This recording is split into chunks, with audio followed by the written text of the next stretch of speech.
The arrival of the Senate President, the presiding officer of the impeachment court, and the senator judges.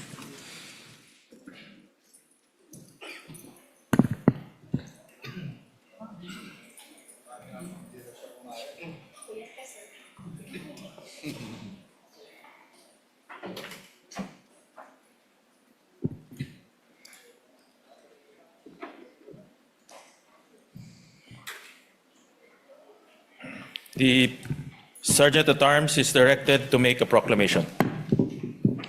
All persons are commanded to keep silent under pain of penalty while the impeachment court is in session for the trial of Vice President Sara Duterte.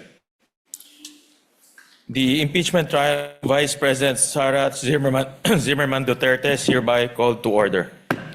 We shall be led in prayer by Senator Judge Risa Hontiveros.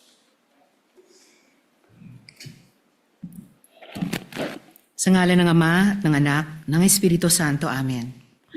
Ama naming Diyos, pinupuri ka namin, Panginoon ng langit at lupa, ang pinagmumula ng lahat ng karunungan, katotohanan at hustisya. Sa Ebanghelyo ngayong araw, ipinaalala sa atin ni Jesus na ang tunay na karunungan ay ipinagkakaloob sa mga may mapagpakumbabang puso. Sa pagpapatuloy ng mga pagdinig o paglilitis na ito, hinihiling namin ang iyong gabay. Pagkaloob niyo sa amin, ang mga senator judges, ang karunungan na matukoy ang katotohanan, pagpapakumbaba na makinig ng may bukas na isip, at lakas ng loob na gawin kung ano ang tama ayon sa aming konsensya at ang rule of law. Palayain niyo kami sa pagmamayabang, prejudice, at lahat ng klaseng impluensya na maaaring pagpalabo sa aming paghuhusga.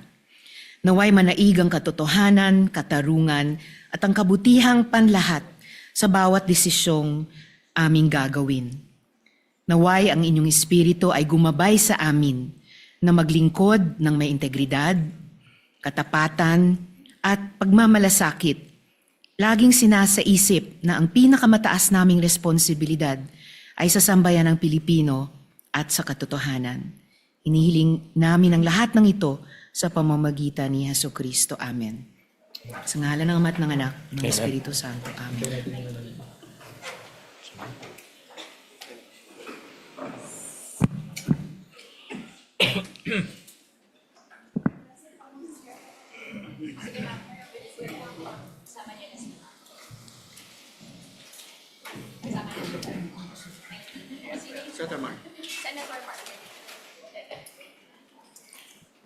The Clerk of Court will now call the roll.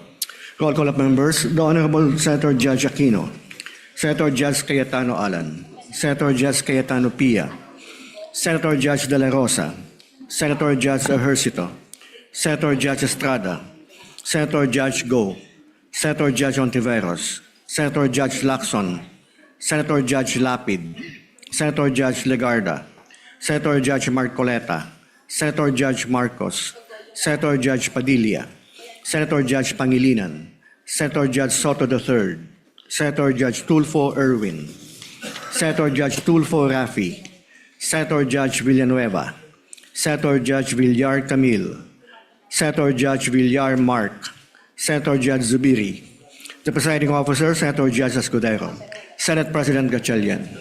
With 20 senators present, the chair declares the presence of a quorum. In accordance with the rules of procedure on impeachment trials, the chair now recognizes the duly elected presiding officer to preside over the proceedings of the impeachment court. Thank you, Mr. Senate President. Before recognizing Senator Judge Padilla, Chair would first like to dispense with the journal. If there are no objections, we dispense with the reading of the journal of July 15, 2026 of the Senate sitting as an impeachment court and shall consider the same as approved. The clerk of court will please call the matter before the impeachment court. Case number 004-2026 in the matter of impeachment trial of Vice President Sara Duterte. Appearances for the parties. Appearances for the prosecution.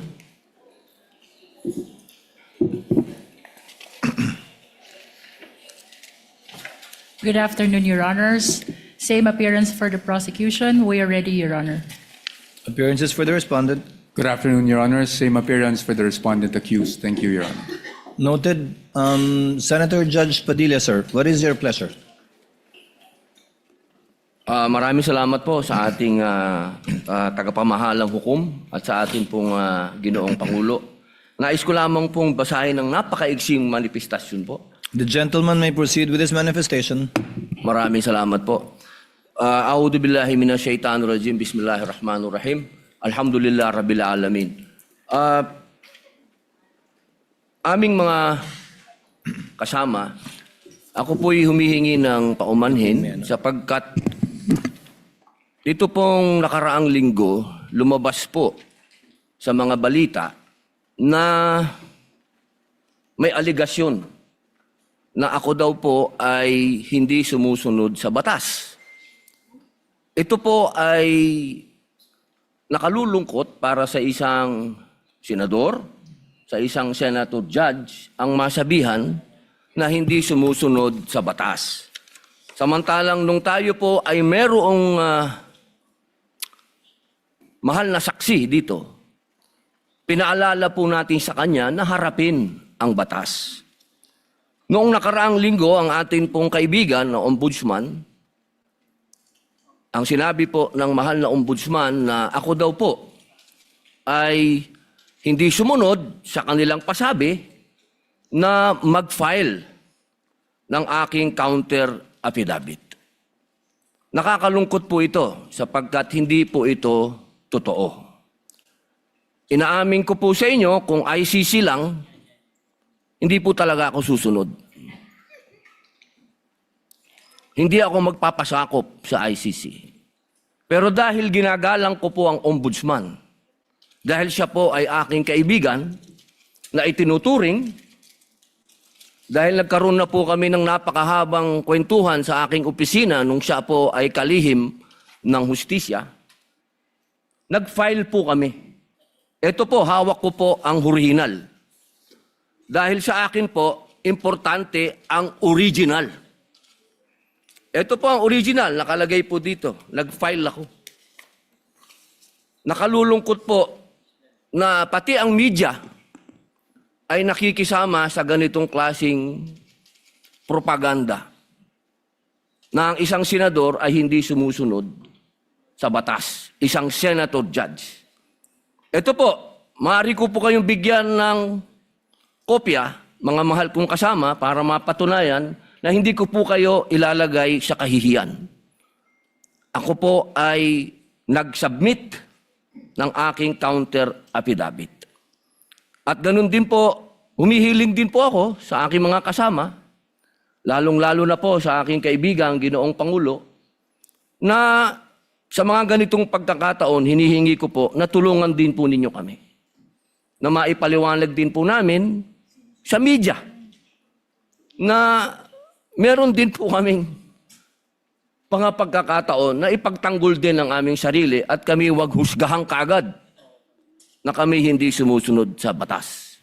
Yun lamang po, Ginoong Pangulo at tagapangulong hukom. Maraming salamat. Senators Erwin Tulfo, Senator Judge Alan Cayetano, thereafter Senator Judge Tito Soto are recognized. What is your pleasure, Senator Judge Erwin Tulfo? Mr. Presiding Officer, Senate President, ladies and gentlemen, this impeachment court was established to try the Vice President of the Republic. Ang punto ko po rito, kasi napapansin ko po ilang araw na nagagamit po natin ang impeachment court, ang oras po ng impeachment court sa pagpapaliwanag. Naintindihan ko po ang posisyon ng aking kaibigan, si Senador Robin Padilla, yung kanya pong frustrations. Pero gusto ko lang po sana ipaalala sa ating presiding officer, sa ating pong Senate President, at matanong, ano po ba ang ating ginagamit na rules ngayon? Pwede po ba yung mga problema po labas sa impeachment court na ito o labas sa kaso ng Vice President ay dadalhin natin dito? Di po ba ang korte na ito na itatag para po sana kay Vice President at kay Vice President lamang? Mga ebidensya, mga testimonya, mga pahayag patungkol lamang po sana sa impeachment ng Vice President. Kasi dito pong mga nagdaang araw, Mr. Presiding Officer, Senate President, mga kasama, napansin ko po na nagagamit ang oras po ng impeachment court sa pagtatanggol po ng mga nakaraang araw ng sarili, ng ilan sa mga kasamahan natin, sa mga akusasyon. This is not the right forum and the right venue and not the right time to explain your situation. Kung gusto po ninyong mag-eksplika ng inyong mga saloobin, problema, maaari naman po ninyong gawin yan sa labas po ng oras ng impeachment court. Maaari pong sa press conference, nandyan naman po ang Senate media. Anytime po, nandoon sila sa Senate briefing room, press briefing room. Maaari din po sa Facebook o sa YouTube magpaliwanag. Huwag po nating gamitin ang oras ng impeachment court sa pagpapaliwanag o sa pagtatanggol ng ating mga sarili simula pa po noong nakaraang linggo. Because the time we waste here to defend ourselves, defend what we believe or what have you, is an injustice to the Vice President. Yung oras po na ito dapat ilaan natin sa pakikinig sa depensa ng Vice Presidente, sa mga akusasyon laban sa Vice Presidente, hindi po pagdidepensa sa mga sarili natin kung tayo inaakusahan ng kung anong mga ahensya, kung tayo po ay may mga kaso, may mga investigasyon. This is not the right forum, Mr. Presiding Officer, Mr. President, Senate President. This is not the right place. This court was established, was created, the impeachment court, for the Vice President and Vice President only. This should be her time. This should be her forum, not our forum here na ilabas natin ang saloobin natin, mga sagot natin sa mga akusasyon, mga kaso laban sa atin. And this is not also the time, Mr. President, Mr. Presiding Officer, na hanapin yung mga kasama nating nawawala, nakakulong, dapat po doon sa Senado natin, sa sesyon natin, and not here in this court, Mr. Presiding Officer, Mr. Senate President. Kaya pakiusap ko lamang po sana sa ating mahal na Presiding Officer and Senate President, let us follow the rules. May rules ho tayo. Kung hindi naman ho patungkol sa Vice President na sasabihin natin, hindi naman po patungkol sa depensa o prosekusyon ng Vice Presidente natin, then wag na ho natin payagan na magsalita pa po dito because nasasayang. Because every minute, every hour that we waste away from the defense or from the prosecution of the case of the Vice President, it is injustice. It is called injustice to the Vice President, to her family, yung anguish, yung kanyang sama ng loob, yung oras na nakabinbin ang kaso na ito. Let us do this impeachment trial as quickly as possible. If we have to clear the Vice President, then let's clear her. If we have to prosecute, then prosecute her with the evidence kung meron. Not waste our time kung ano-anong sinasabi natin dito to protect ourselves, to defend ourselves. This is not the right forum, Mr. Presiding Officer. Kindly wind up, Mr. Senator Senate Judge President. Erwin Tulfo. This is not the right forum for us to defend ourselves. Bring it somewhere else. Bring it to the press. Bring it to the social media, but not here. Thank you, Mr. President. The remarks of the gentleman are noted.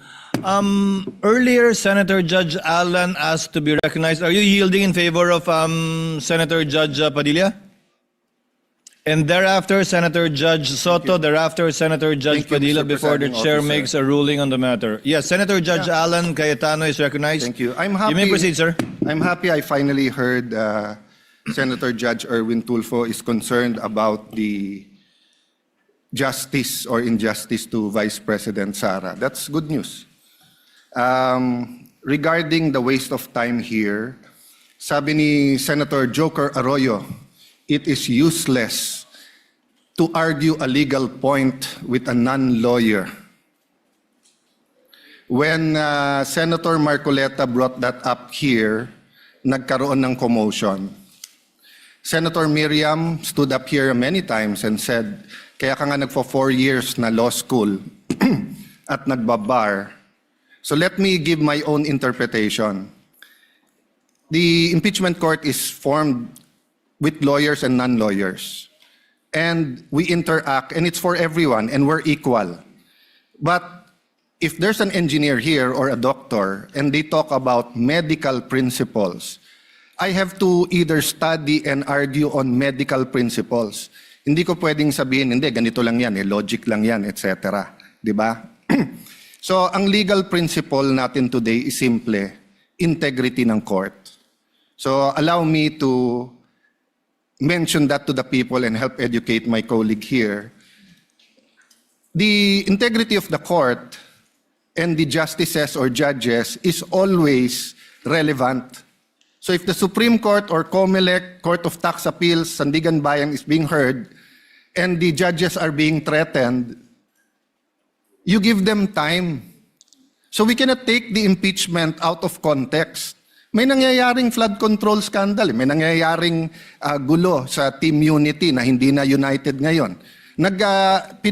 We consider Senator Marcoleta and Senator Jinggoy political prisoners, weaponized yung Blue Ribbon Committee at weaponized yung ano. So Mr. President, hindi tama na sabihin na I wasn't, after we brought up the problem with NBI, they doubled down, naggumawa pa ng task force. I mentioned 2 colleagues sa Salian, I didn't accuse them. Sabi ko lang, just like Vice President Sara, just because tumaas ang Salian, can we already ask for the BIR, for the AMLA and the bank accounts? So sabi ko, yan ang i-discuss namin sa Monday. Nag-react na, nag-accuse. I did not take up your accusations here today. Si Secretary Vince Dizon, 3 beses na nag-verify sa Taguig. Sinabi na 3 beses na walang ghost. Ngayon, i-verify ulit. I wasn't going to bring that up, but then i-question ninyo si Senator Padilla.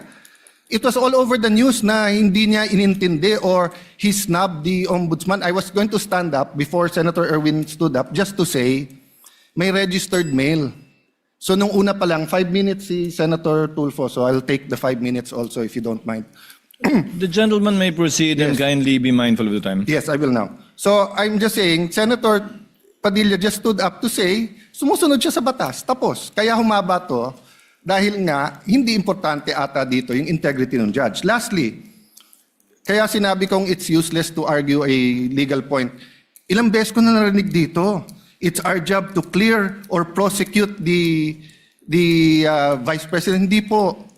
It's our job to try and to decide. It's the prosecution's job to try to prosecute, and it's the defense job to convince us na wala. Our job is to try and to decide. And when you decide, you acquit or you convict. Why is that important? These are legal terms. Hindi pwedeng yung nanonood na law student ngayon sasabihin, trabaho pala ng judge to clear or to prosecute. Thank you, Mr. Presiding Officer, Mr. Senate President.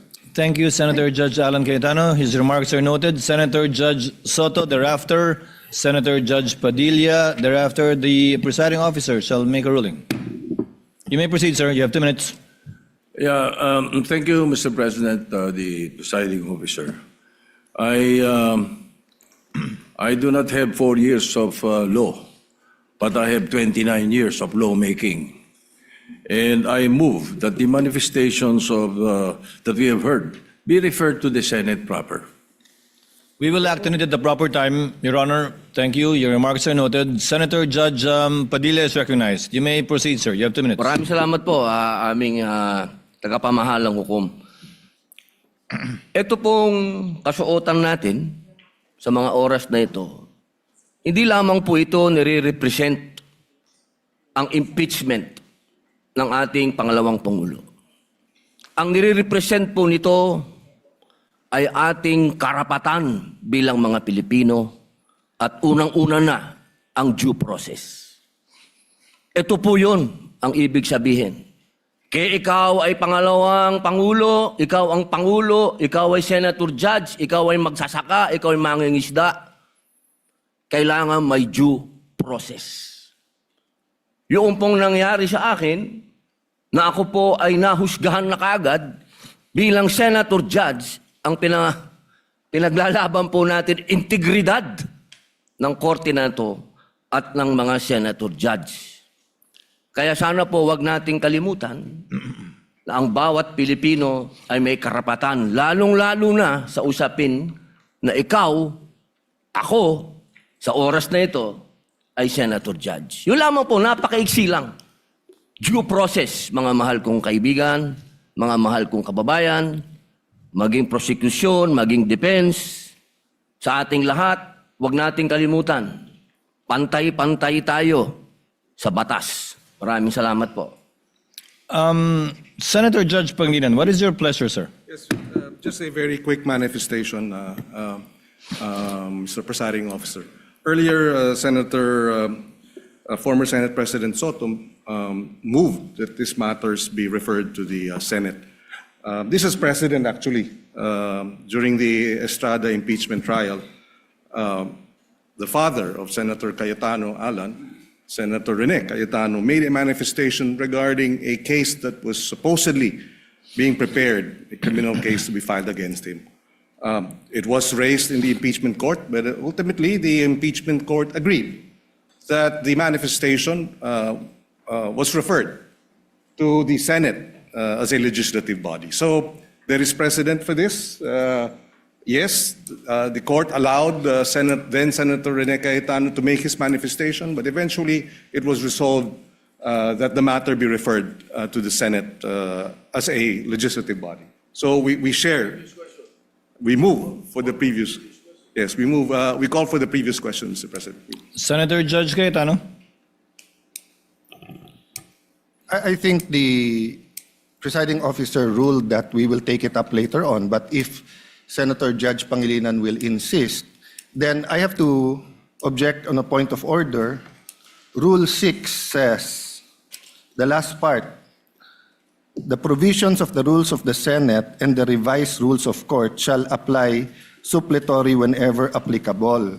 And in the rules of the Senate, whenever the senator feels threatened or anything happens, whether pinatayan ng aircon, whether may nakatutok na barel or sinaran ng pinto, he can rise on a point of personal and collective privilege. We didn't do that para umikli. Now, if we're going to argue today rather than ask them about due process with a simple manifestation from Senator Padilla na hindi totoong binabastos o binabaliwala ang ombudsman, registered mail lang kaya hindi pa nadagdag, so hindi kami ang nagwe-waste ng time. We can have a caucus, we can talk about it. You want to debate that now? With the permission of Senator Judge Pangilinan, to abbreviate the proceedings. May I just, Mr. President, because I was alluded to, Mr. President. May I just very quickly, Mr. President, Rule 6 on... You may proceed, sir. Thank you, Mr. President. Rule 6 of our impeachment rules, Mr. President, which was quoted by Senator Cayetano as being suppletory. Mr. President, that refers to evidence, rulings on evidence in the impeachment trial. It does not refer to privileged speeches. Therefore, the suppletory nature of the rules of court, as well as the Senate rules, refer to matters pertaining to evidence and no other, Mr. President. But in the spirit of liberality, we will allow that. That's precisely why we did not object when he spoke last week. But let us not abuse the liberality of this court, Mr. President. With the permission of Senator Judge Tulfo Erwin, the chair will make a ruling because I believe it is also his position not to prolong this matter in discussing collateral matters not pertaining to the articles of impeachment that we are hearing and trying before the impeachment court. The chair rules that the manifestation of Senator Judge Padilla shall remain in the records. We cite as a precedent to the precedent mentioned by Senator Judge Pangilinan, where the speech of former Senator, the late former Senator Rene Cayetano was not expunged from the record, but referred to the Senate impeachment, Senate rather, as a legislative body where it may be taken up. I ask the indulgence of the parties to this case. Wala po kasi kaming sesyon. Ito lang po ang pagkakataong nakakapagsalita at nagkikita-kita kami habang recess kami. Pero umaasa ako, within hearing distance of my colleagues, na kapag ka nag-resume na po ang Senado sa susunod na linggo matapos ang sona ng Pangulo, may pagkakataon na po ang bawat miyembro ng Senado bilang senador, hindi bilang senator judge, na mailabas yung mga hinaing o anumang nais nilang sabihin kaugnay sa anumang nagaganap o nangyayaring hindi tama sa kanila o ginagawa laban sa kanila. And that, I think, is the proper forum for us to ventilate, discuss, look into, and if necessary, investigate the allegations and or accusations against senator judges in their capacity likewise as senators. So ordered. What is the pleasure of Senator Judge? I will just Cayetano? manifest, I correct myself, it was stamped, not registered mail. And since I agree with the ruling, I will not anymore argue the Thank you, other sir. rule that correlates with Rule 6. Thank you. Thank you, sir. Noted that it was stamped. The Senate President, thereafter, Senator Judge Erwin Tulfo. Thank you, Mr. Presiding Officer. Hopefully we can move on after the manifestations of the gentlemen. Let me appreciate and thank the ruling of the presiding officer to refer the manifestations as well as the comments of our colleagues to the Senate acting as a legislative body. 8 days na lang po ay magko-convene na ang Senate at doon rin ho natin pag-uusapan itong mga mahalagang bagay na pag-usapan ho natin ngayon. At kanina po ay narinig ko po yung komento ng ating kasamaan si Senator Romin Padilla at ito po yung mga bagay na dapat rin po nating talakayin pag nagbukas na po ang Senado in 1 week's time. So with the indulgence of our colleagues, importante ho yung oras ng trial sa mga darating na panahon. Nasabi ko nga nung mga ilang araw na mahaba pa yung ating dadaanan. Ito ay 7th day pa lang out of the 102 days na dadaanan ho natin. Kaya bawat oras, bawat segundo ay napakalaga. At nagpapasalamat po ako sa ating mga kasamahan dahil po sa kanilang masusing pag-participate ho dito sa ating impeachment. Pero dadating rin po tayo doon sa pagtatalakay nitong mahalagang issue pagbukas po ng Senado. Maraming salamat, Mr. Presiding Officer. Senator Judge Erwin Tulfo, briefly, sir, so that we can proceed to the matter on hand. Very quickly, Mr. Presiding Officer, can we start now, sir? I was about to, sir. Thank you, sir. We wasted 26 minutes for nothing. Thank you po. Proceeding now to the matter on hand. The presiding officer already made the ruling, referring it to the Senate as a legislative body, Senator Judge Soto. Without expunging it from the records, let it remain there. We will now proceed on the matter at hand. We now resume consideration of the prosecution's requests for the issuance of subpoenas duces tecum number 1 for the banks and the Anti-Money Laundering Council on one hand, and to the Bureau of Internal Revenue on the other. And as previously agreed and discussed not only in caucus but also directly by the presiding officer with some members, Chair will now recognize, as I understand, Senator Judge. Ikaw ba una? Senator Judge Alan or Senator Judge Villanueva or Senator Judge Pia? Who would want? No one's raising their hand, that's why I don't know who. Senator Judge Villanueva is recognized. You may proceed, sir. Thereafter, Senator Judge Pia Cayetano. Thereafter, Senator Judge Alan Cayetano. You may proceed, sir. Thank you, Mr. President. Thank you, Mr. Presiding Officer. As much as I am more than willing to give way to our dear colleagues. But Mr. President, before I make I inquire and pose some questions to the prosecution and the defense. May I also raise something, Mr. Presiding Officer? Gusto ko lang pong malinawan tungkol po dun sa procedural aspect, Ginoong Pangulo, dun sa motion na ito.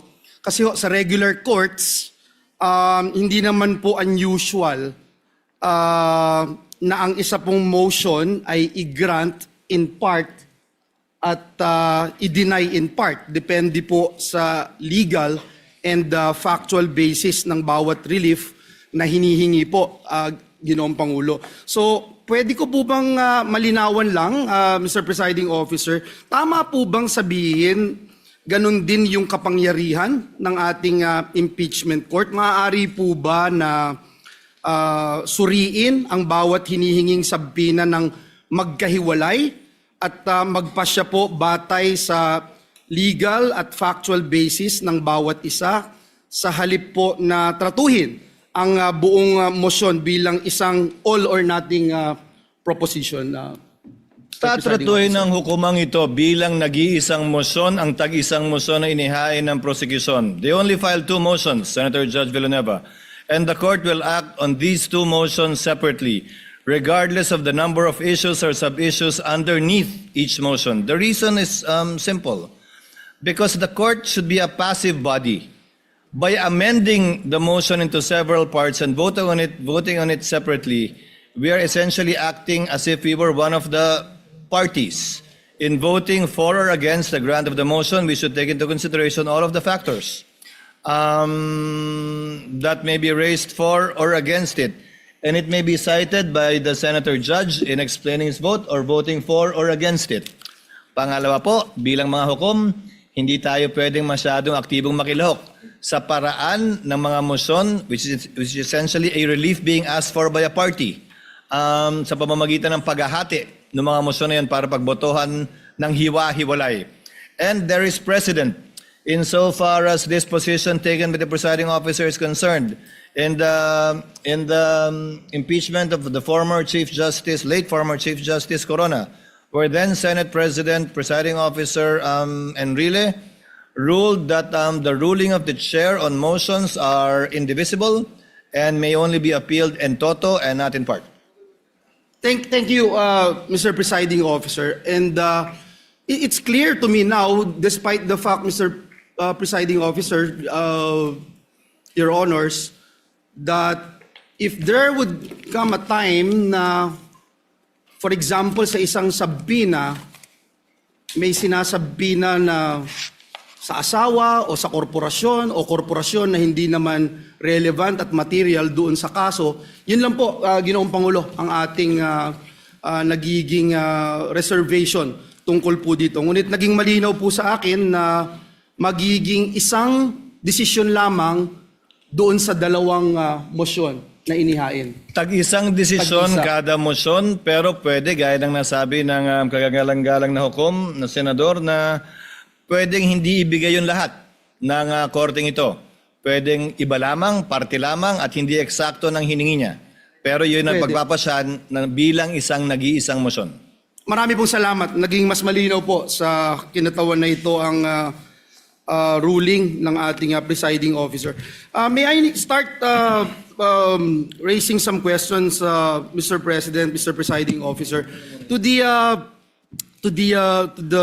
two parties, Mr. Presiding Officer, just for the guidance of the court, and I think it's important that we distinguish between 2 separate procedural questions. Una, kung dapat po bang i-produce ang hinihinging records, at pangalawa, kung ang mga records na iyon ay magiging admissible at kung anong evidentiary weight ang dapat ibigay sa kanila. So, let me start by asking our lead prosecutor, Congressman, to our dear Congressman, would it be correct, sir, to say that the issuance of a subpoena merely compels the production of records and does not by itself amount to a ruling that those records are admissible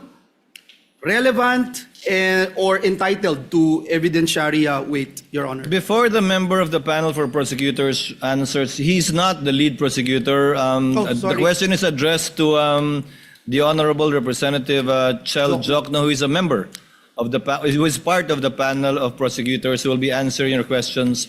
And for the record too, on the part of the respondent, I think it's Attorney Poa who will be answering. That's correct, Thank Your you. So that we don't Sir, need to identify each one each time anymore for the record. Thank you. The Honorable Jokno may respond to the question of Senator Judge Villanueva. You may proceed, sir, when you're ready. Thank you, Your Honor. Good afternoon to all the members of this honorable court. Naisagot na po ata yan ni dating presiding Judge Juan Ponce Enrile dun po sa Corona impeachment case. And if I may quote just a brief portion from what he said, I would like to explain that the resolution of this court was simply to authorize the issuance of a subpoena.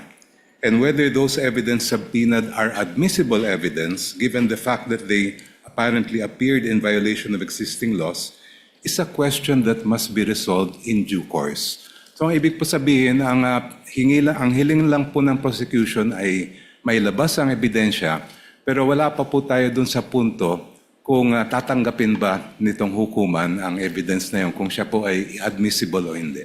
Maraming salamat po sa inyong tugon, Representative Jokno. Kaya po, nilahad ko po yan nang sa ganoon, maitanong po natin ang defense panel if that distinction is correct, would the defense still maintain that the mere issuance of a subpoena is by itself already prejudicial to the respondent even before the court has ruled on admissibility or weight?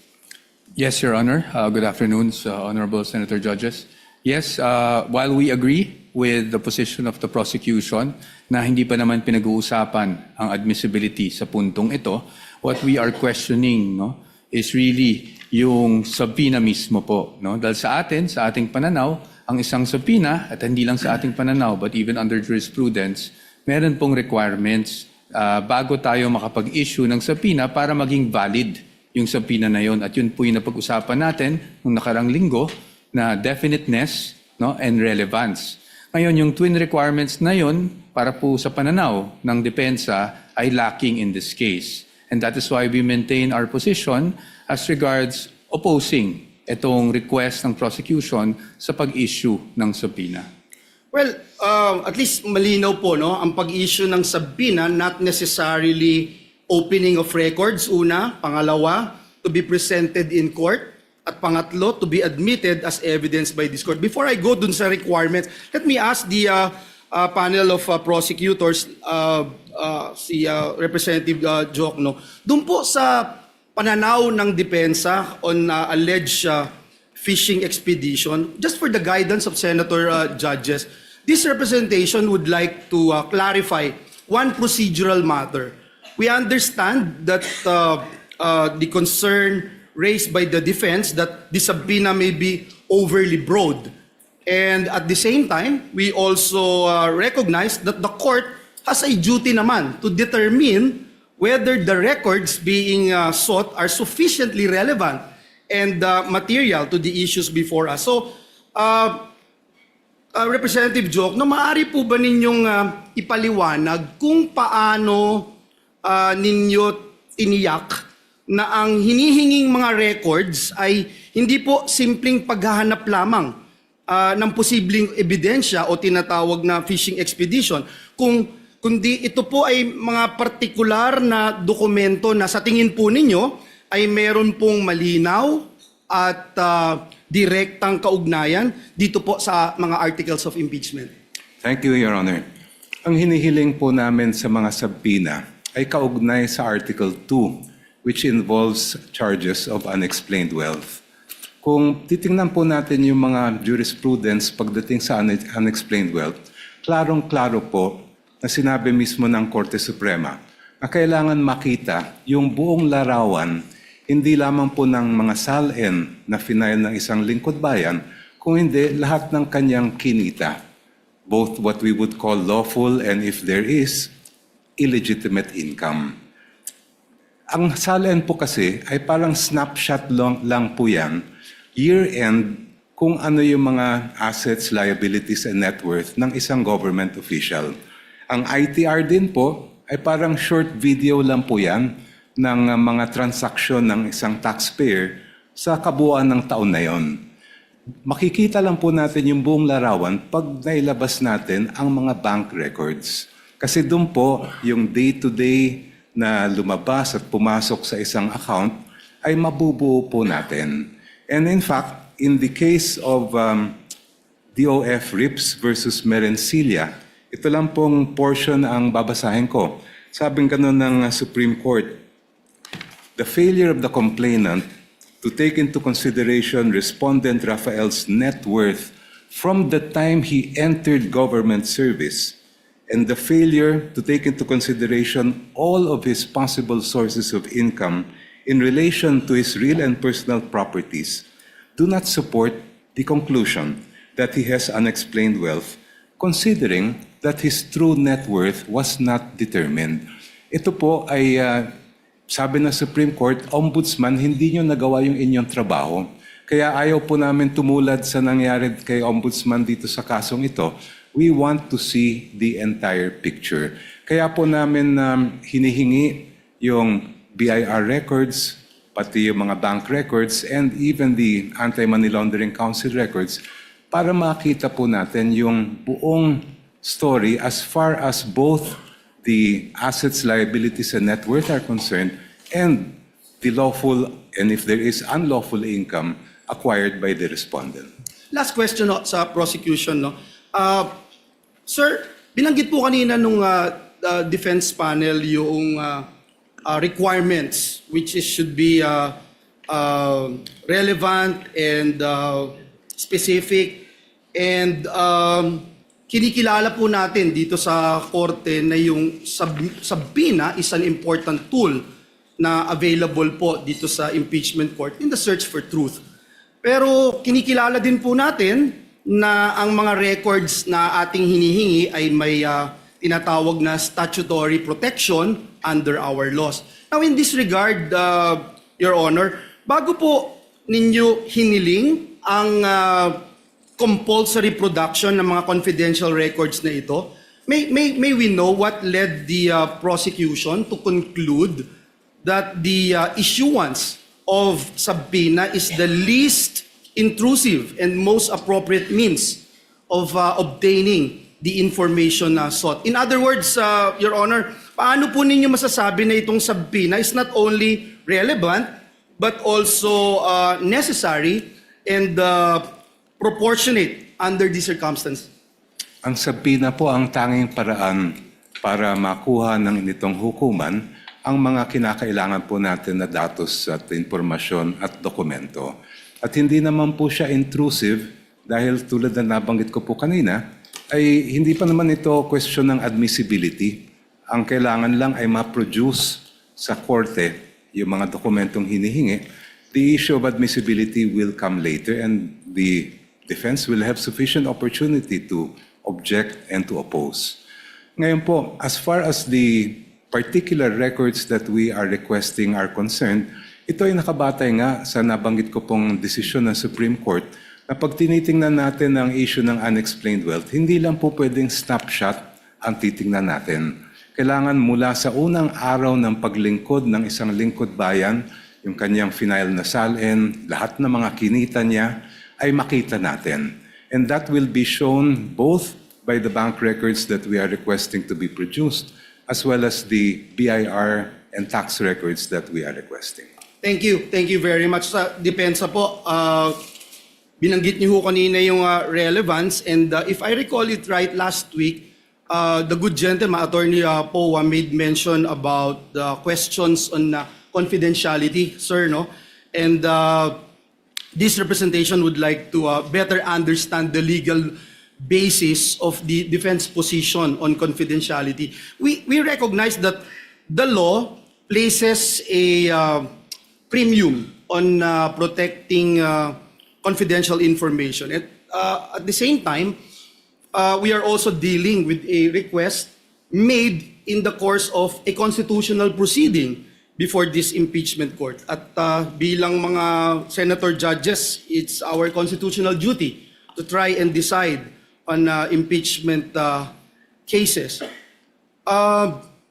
Mr. Defense Counsel, yung Section 8-A of the Anti-Money Laundering Act, binanggit niyo po ito last time, which prohibits the disclosure of confidential information.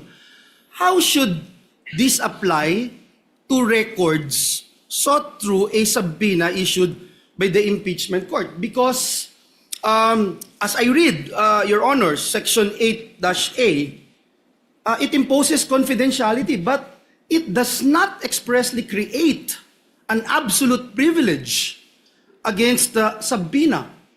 There is a distinction between an authorized disclosure and production pursuant to a lawful order of a constitutional body. So, again, my question, Your Honor, where exactly in Section 8A does it say that AMLC may refuse a lawful subpoena from this court, Your Honor? Thank you for that question, Your Honor. Unang-una, sagutin ko lang po yung pretense ng inyong tanong. No? Sabi nyo, this is a constitutional body, hindi po ba? And as we all know, there is an old legal maxim that the spring cannot rise over the source. No? Ibig sabihin po nun, while the impeachment court is a constitutional creation, it cannot go over and above the Constitution itself. And when we talk about the impeachment court under Article 11, we cannot read that in isolation. We have to also give due regard for all other provisions of the Constitution, specifically the Bill of Rights, kung saan due process ay isang bagay na nakatatak po doon at pinapakita doon ano bang ibig sabihin ng due process. Due process is, kasama po sa kalakip ng due process, ay ang bawat na nasasakdal ay meron ding pribilehiyo na maging maprotect o maproteksyonan ng mga batas na isinagawa ng mismong Kongreso. So now let's go on to Section 8A. No? As you can see, Your Honor, that is at least for our position, it's an absolute prohibition. Unlike other laws where they created, for example, in the bank secrecy law, meron nakasulat doon, aaminin natin, in cases of impeachment is an exception. Pagdating po dyan, wala po ni isang exception. It could have been easy, especially since this is a 2021 amendment. No? It could have been easy for Congress to have cited impeachment as an exception if it did actually wish to do so. But it did not, Your Honor. And it is our position that if we were to compel and issue a subpoena against these AMLC records, we're actually compelling the officials to violate this very section of the law. And that is why we are saying na pagdating sa 8A, absolute po yan. It does not say that there's any exception if any court processes are actually issued to compel the production of these documents. Precisely because ang nasa loob po kasi ng mga records ng AMLC are intelligence. No? And that's why it's confidential. And once AMLC determines that they find out that certain transactions are subject to money laundering or should be actually filed in court, the end result is the complaint itself and not the raw data. And that is why, Your Honors, as to the raw data or the information that they receive, yan po ay strictly confidential under 8A. Thank you for that. Again, I would like to put on record that I was trying to look at that particular section 8A, and I don't see anything that says this court would not have any prerogative as to whether or not we can subpoena bank records. But let me move forward. Perhaps this could be my last question, Your Honor, Mr. Presiding Officer.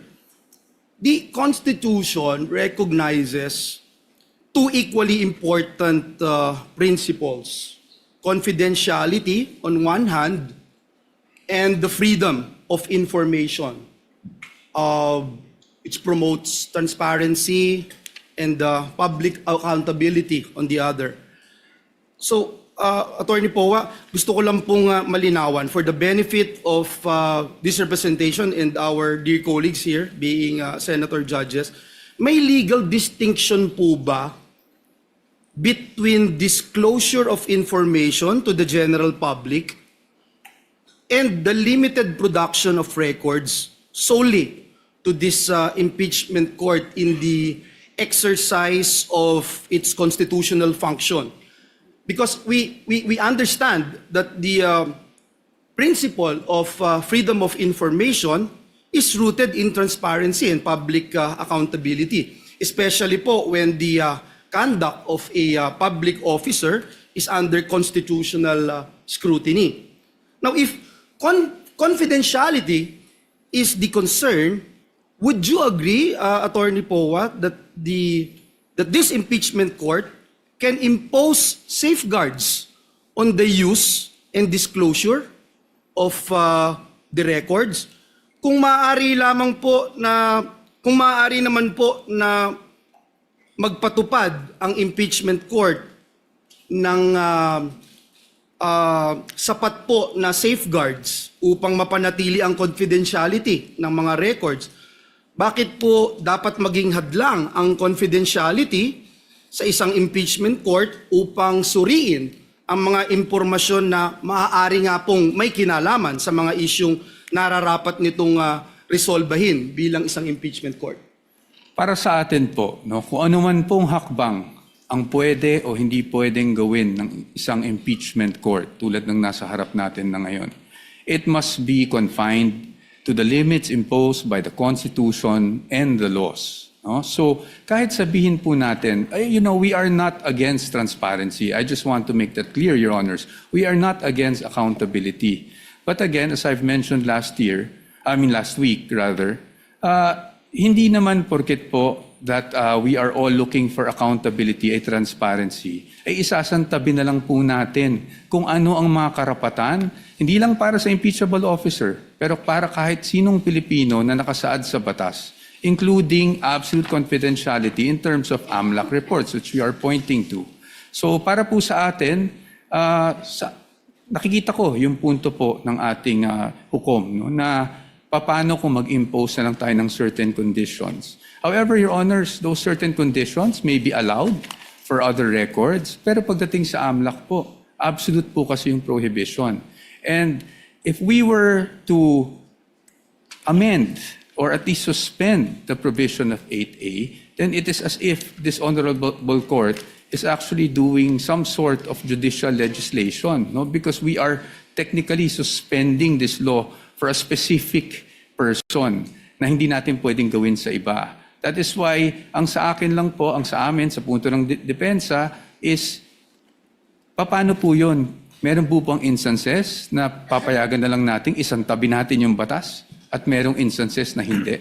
I think, Your Honors, we feel, the defense feels, Your Honors, that in the search for truth, transparency, accountability, we must still work within a framework, which means that we must work within the limits imposed by the Constitution, the laws, and the rules of the land.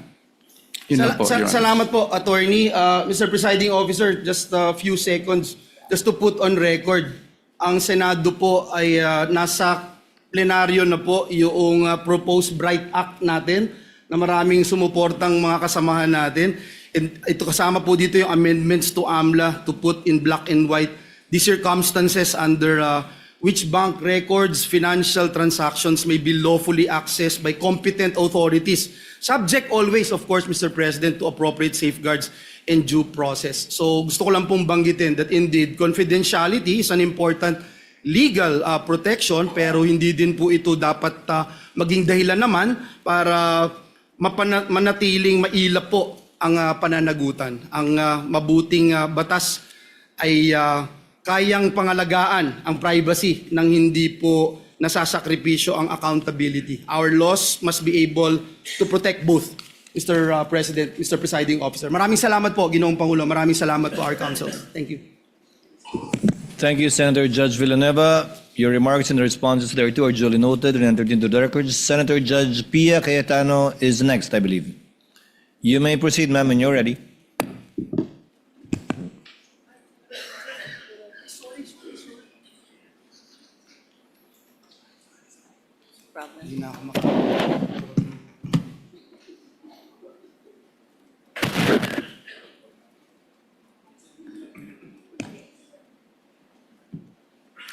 I'm ready to proceed, Mr. Presiding Officer.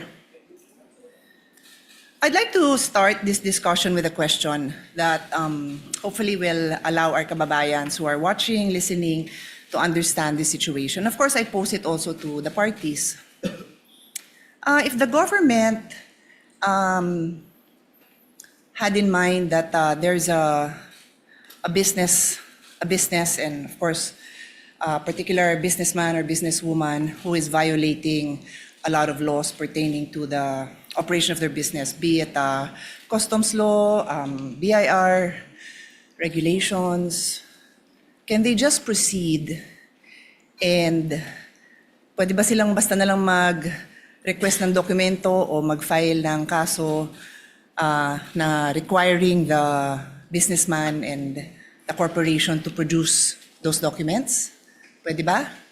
So yun ang pag-isipan natin, no? Kasi yun ang tanong eh. Similarly, ginagawan ko lang ng ibang analogy para maintindihan ng mga kababayan natin.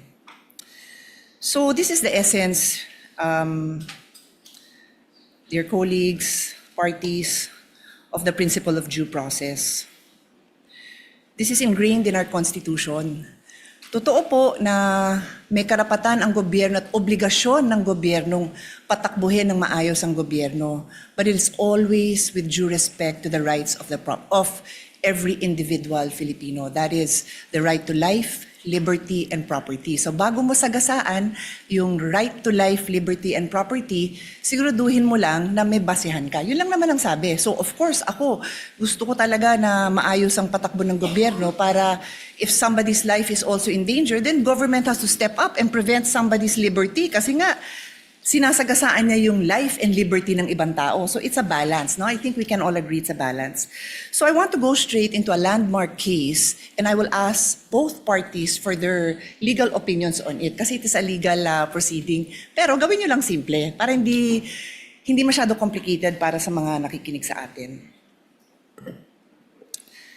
So in the landmark case of Stonehill versus Diokno, 1967 pa po to, karamihan ng mga lawyers hindi pa pinapanganak.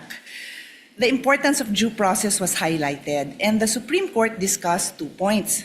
General warrants are void. Sabi ng Supreme Court, a warrant must be issued on probable cause for one specific offense and must particularly describe the thing being seized. So kailangan particular ang description dun sa warrant. Warrants that leave it to the discretion of the officers serving them to decide what to seize or general warrants are outlawed by the Constitution because they place the sanctity of the home and privacy at the mercy of prosecutors. So sinabi dito na kailangan specific. Take note warrant ito ha. So pina naman ang pinag-uusapan natin. Alam ko po yun. Pero I'm pointing it out kasi ang magiging tanong ko later on is kung relevant ito sa kaso. Okay?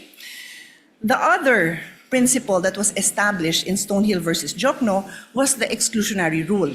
Evidence obtained through an unconstitutional search is inadmissible for any purpose in any proceeding. Ito po yung tinatawag na the fruit of the poison tree.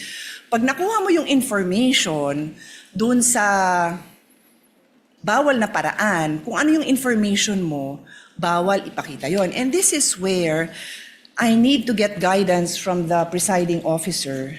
If I'm allowed, I don't have to name names, to share the discussion that we had in caucus para lang mabanggit ko na ito yung mga provisions of law na napag-usapan. Am I allowed to do that? Would you like me to approach you? Please let me know because I will abide. Basically, because ang nangyari is we had our own discussion and I want to mention the provisions of law that we discussed. I don't have to mention names. The lady may proceed. Okay, thank you. So, tungkol dito sa exclusionary rule, ulitin ko, fruits of the poison tree, dun nga sa aming very open discussion, and I thank many of our colleagues who were I think we engaged in a fruitful discussion for some, not for all. I think yung iba talagang gustong makipag-debate at di-debate kasi gusto ko rin matuto, no? I think all of you will attest na I also wanted to learn from all of you kung anong perceptions nyo sa batas, kung ano din yung sinasabi ng mga abogado nyo. So dun sa fruits of the poison tree, sabi ko, kung yung pinanggalingan ng mga dokumento bawal na kunin ng basta-basta, then paano mo gagamitin? And meron kasing observation na lumabas na kasi yung documents na yon sa House. So nakita na ng publiko sa House. So sabi ko, pero if I will look at, and this is where I will pose the question to all of you, no? Medyo layered so pasensya na sa medyo complicated. Yung isang concern ng defense na nabasa ko is that hindi nag-allege ng ultimate facts. Hindi klaro kung ano yung naging kasalanan at hindi na-identify ng maayos itong facts na to that lead to a conclusion of law. So, wala daw yun. Later on, I will ask both parties again to also clarify that. But the point is, kung walang basihan yung paglabas ng ebidensya na yon, it is the fruit of the poison tree, then you cannot use it. So yun yung importante dito kasi I'm sure nakita nyo sa korte kahit sabihin nyo pong sa mga legal drama na na-throw out, the case is thrown out because na-violate ang due process. So that's the discussion I want to have. I want to hear both ha. Wala akong kinikilingan dito. I'm just explaining na yun yung argument ng defense na walang due process, kulang at why prosecution would you say na nasusunod yung due process. And before I give the floor to the parties, yung sinabi kong kaso na Stonehill versus Diokno, very interestingly, involves the esteemed father of our colleague, Congressman Prosecutor Chel Diokno. In the case of Stonehill versus Diokno, the father of Congressman Diokno was the Secretary of Justice. And in this case, the government, through the Secretary and other prosecutors, suspected that Harry Stonehill and his associates and several corporations that they controlled were violating central bank laws, tariff and customs laws, Internal Revenue Code, and the Revised Penal Code. So nag-request sila ng issuance of search warrant. At ang gusto nilang tingnan is books of accounts, financial records, vouchers, receipts, ledgers, etc., and other documents showing all the business transactions.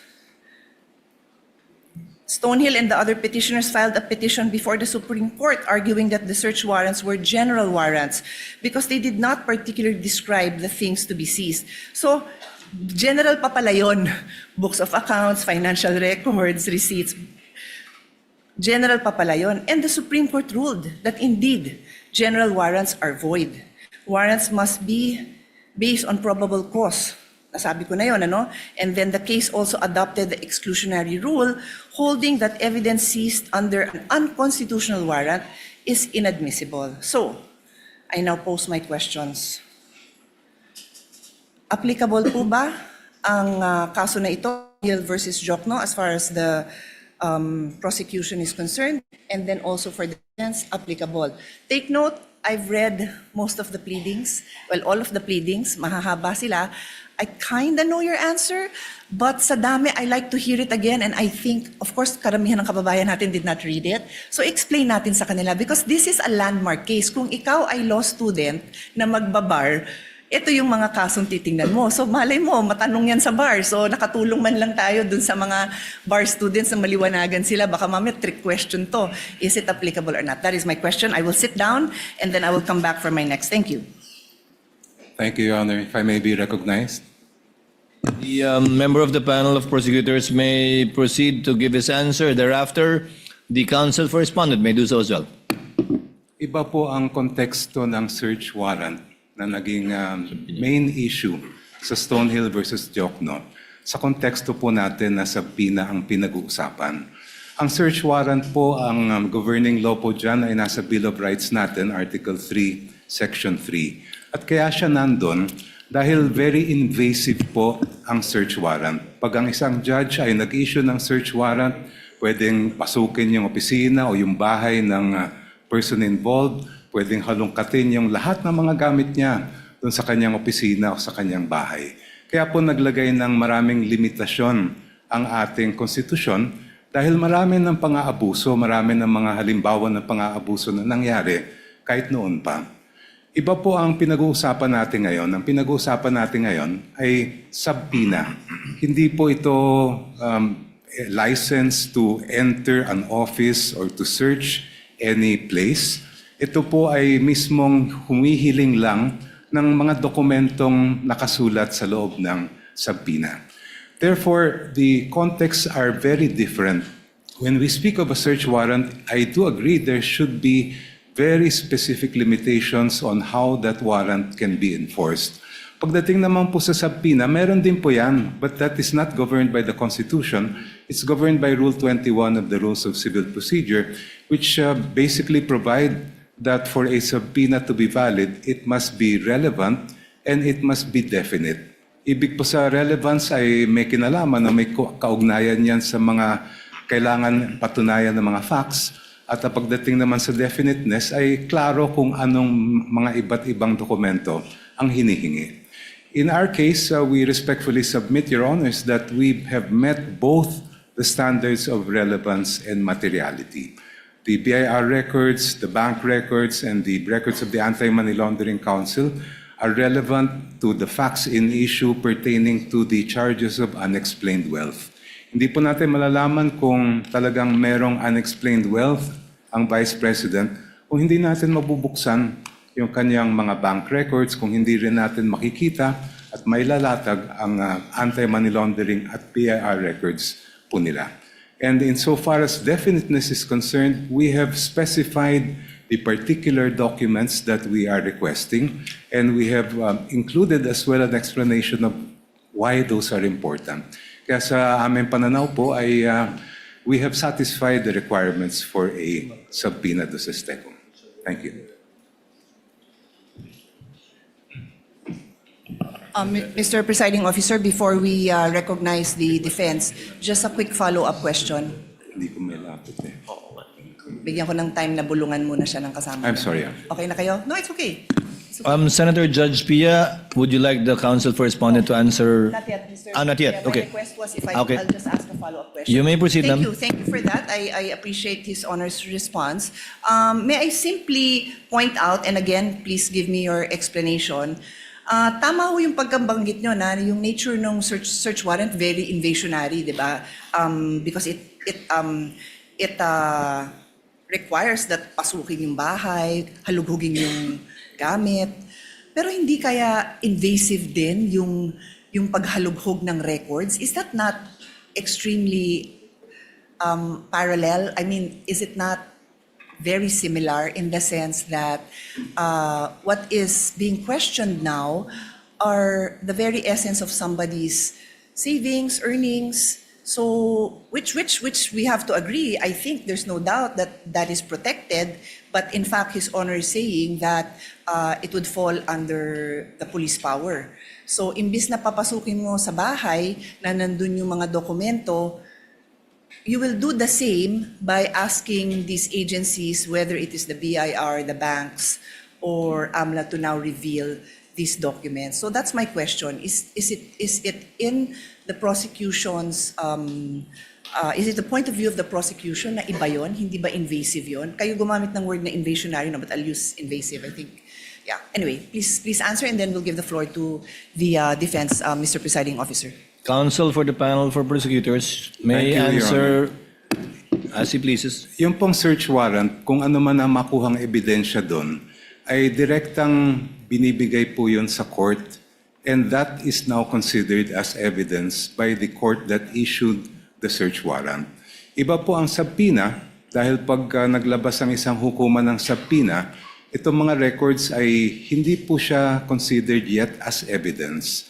Yan po ay ipoproduce lang, dadalhin lang po sa korte, and now it is up to the parties, and I refer to both parties, to decide which of those documents may be relevant in terms of the evidence that they are need to present. Yung pong nakikita po natin sa subpoena, it is not in any way invasive, because as I mentioned earlier, as pointed out by Senator Enrile when he was the presiding officer in the Corona trial, we are simply having those documents produced. The admissibility of those documents will only be determined after, if offered by the parties. Kaya po sa aming mga pananaw ay malaking-malaki ang pagkaiba ng search warrant sa subpoena. Your Honor, may I be With the recognized? permission of the lady Senator Judge, counsel for respondent may now give his answer to her query. You may proceed, sir. Thank you, Your Honors. Your Honors, ang posisyon po ng depensa dito ay subpoena and a search warrant are very much similar in that both are compulsory processes. No? So, yes, hindi tayo papasok sa bahay ng isang tao o ng nasasakdal, but it will be intrusive because we will be opening up all the financial transactions for, sabi nga dito, almost 20 years of the respondent. Kaya po, katulad ng isang search warrant, the things that we are asking for through a subpoena must be particularly described. Kanina po, nabanggit po ng aking kagalang-galang na opposing counsel na particularly described na po yung kanilang naisulat. However, the defense does not agree with that proposition because if you look at it, tama naman po, nakasulat po dito ng hinihingi nila ay account opening and maintenance records, KYC documents, information files, signature cards, all account and transaction records, ledgers, journals. Basically, Your Honors, this is everything. Ibig sabihin, ni-specify lang nila ang nilalaman ng lahat ng bank records ng respondent.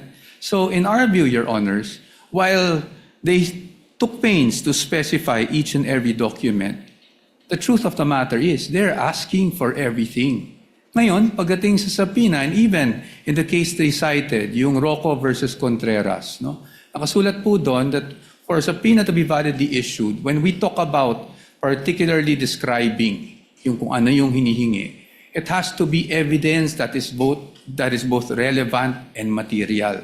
So ang tanong namin, saan ba dito yung relevant or material? Kasi lahat na po ng records hiningi eh. So, and this bolsters our theory, of course with all due respect to the opposing side, na kaya namin tinatawag o kaya namin natawag na fishing expedition ito. Kasi lahat na ng records hiningi, pero hindi naman matukoy which would actually be relevant, which would actually be evidentiary to the accusations they have made under the articles of impeachment. So, pero dito, hinihingi natin 20 years worth of records. And then, paano po yun? Hihimayin natin, maghahanap tayo ngayon kung may relevant o wala. Which brings me back to yung BIR records. Nakaseal po yung box. So I would say, both parties, hindi natin alam kung anong nasa loob nun. Yet, we're hoping na somehow, pag nabuksan yung box na yon, meron po tayong makikitang ebidensya. And that's why, again, with all due respect, we called it a fishing expedition. Kasi hindi naman na-identify kung ano mismo doon yung pwedeng ebidensya laban sa sinasabing unexplained wealth umano ng Vice Presidente. So, with the question, for us, yes, the Stonehill case, Stonehill versus Diokno, directly applies to the current proceedings. Kasi nga po doon, sinasabi talaga na dapat specified yung hinihingi, particularly described and relevant. But as of this point, they're asking, Your Honors, for all of these things. And again, while they specified each and every document, kung babasahin niyo po ng mabuti ito, they're actually asking for all bank records without, in fact, telling us which transaction is relevant to their accusation, which transaction will actually support their accusation. Yun po yung aming pananaw dito sa tanong ng ating kagalang-galang na hukom. Thank you po. If Your Honor, please, may be allowed to respond. Hold on, counsel for the panel of prosecutors. Senator Judge Pia is the one asking the questions. Unless it's not a debate between the two counsels. You're merely responding to answers from questions by senator judges. I actually prefer not, pero alam mo na, baka sabihin naman na may bias tayo pag di ko naman pinayagan. Di payagan. no, I defer to... Senator Judge Pia, you asked the question, they answered. It is not for the opposing counsel to answer points raised. They had that chance when they did their oral arguments, rebuttal and surrebuttal. You may proceed with your question, Senator Pia. Sige, my question is, what is your question? or what is your comment? Go ahead. But keep it brief. Keep it brief. Thank you so much, Your Honor. I just wanted to point out that this is the first time actually an impeachment court is faced with the challenge of determining whether the charges of unexplained wealth are valid or not. And yung previous Corona case, hindi po pinayagan ng impeachment court yung Article 2.4 ng Article 2. At kung ang magiging batayan po natin ay yung naging mga desisyon ng ating Korte Suprema, sinabi mismo ng Supreme Court in several cases na pag ang usapin ay unexplained wealth, kailangan makita yung kabuuan ng kinita ng isang lingkod bayan at yung mga dineclare niya sa salian. Just to quote just a very short portion, sabi ng Supreme Court from the same case I cited earlier, the Ombudsman's failure to account for all lawful sources of income, including proceeds from business ventures and government benefits, further weakens the allegation that Rafael's wealth was unexplained.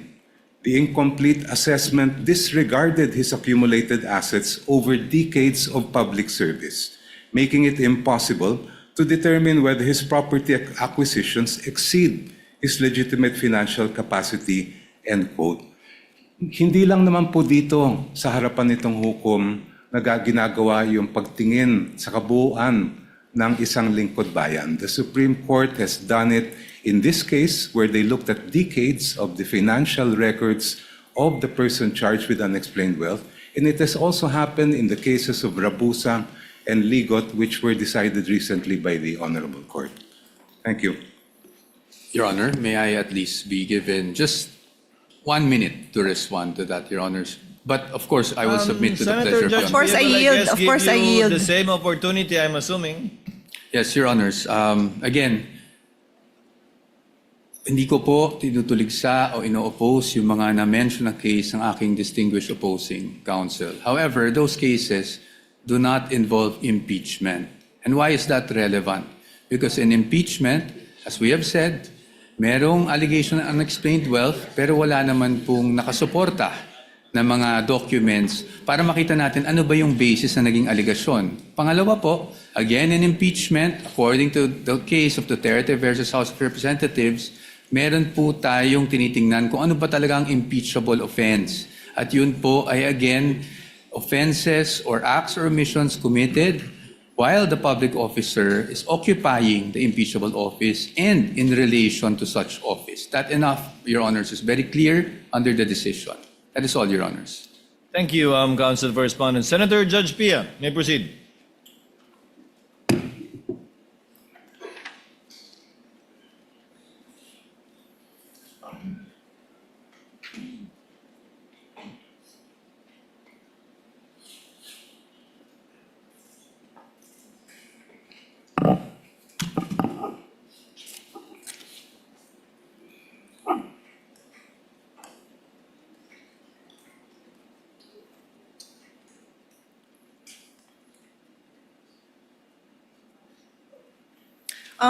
Mr. President, Mr. Presiding Officer, I'll go to my next point, but it will kind of overlap with this point as well, so bear with me.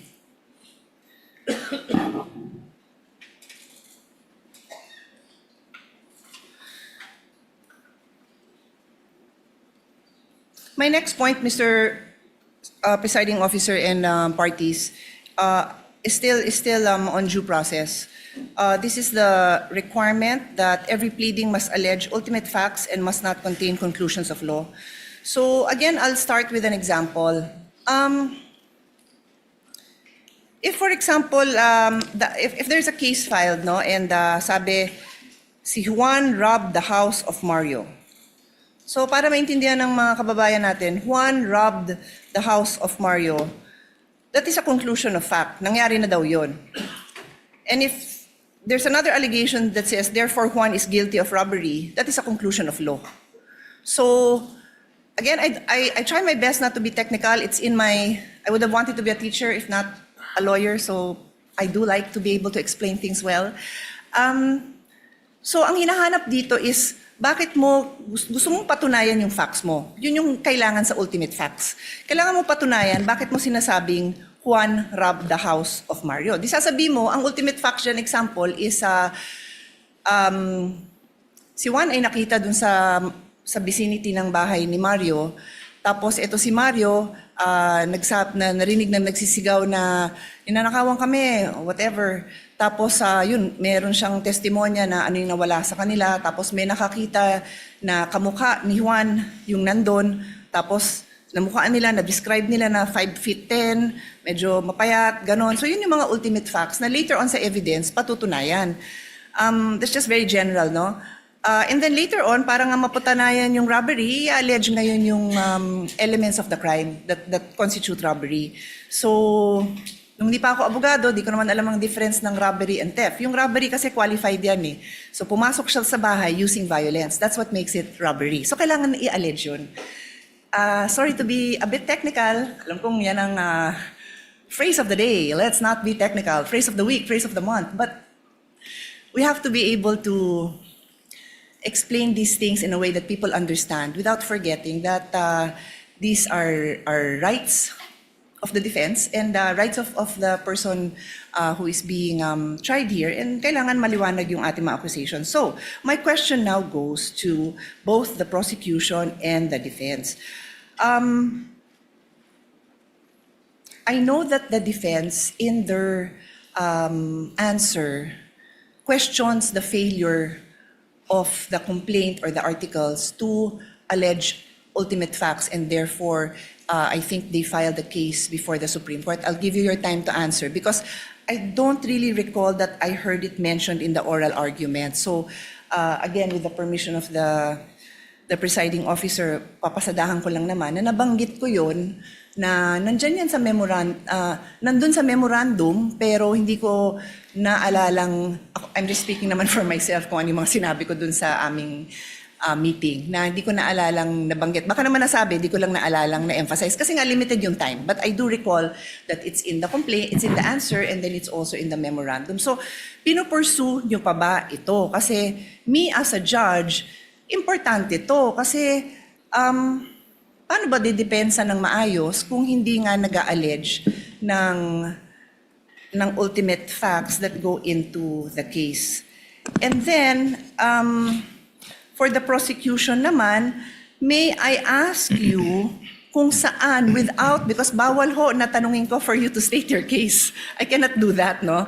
But what I'm asking is if you can point out sa inyong articles kung saan doon yung allegations of ultimate facts. Kasi public document naman yan eh. Para lang maaral ko na asan dyan yung allegations nyo of ultimate facts. And this is where, before I pass on the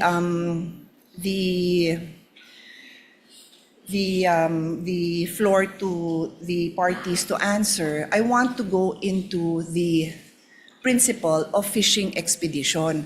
Nagkataon na I came across the trial that we had for former Chief Justice Corona, and lumabas yung issue na yon. Nasabi ko, eksakto ito yung pinag-aaralan natin for today.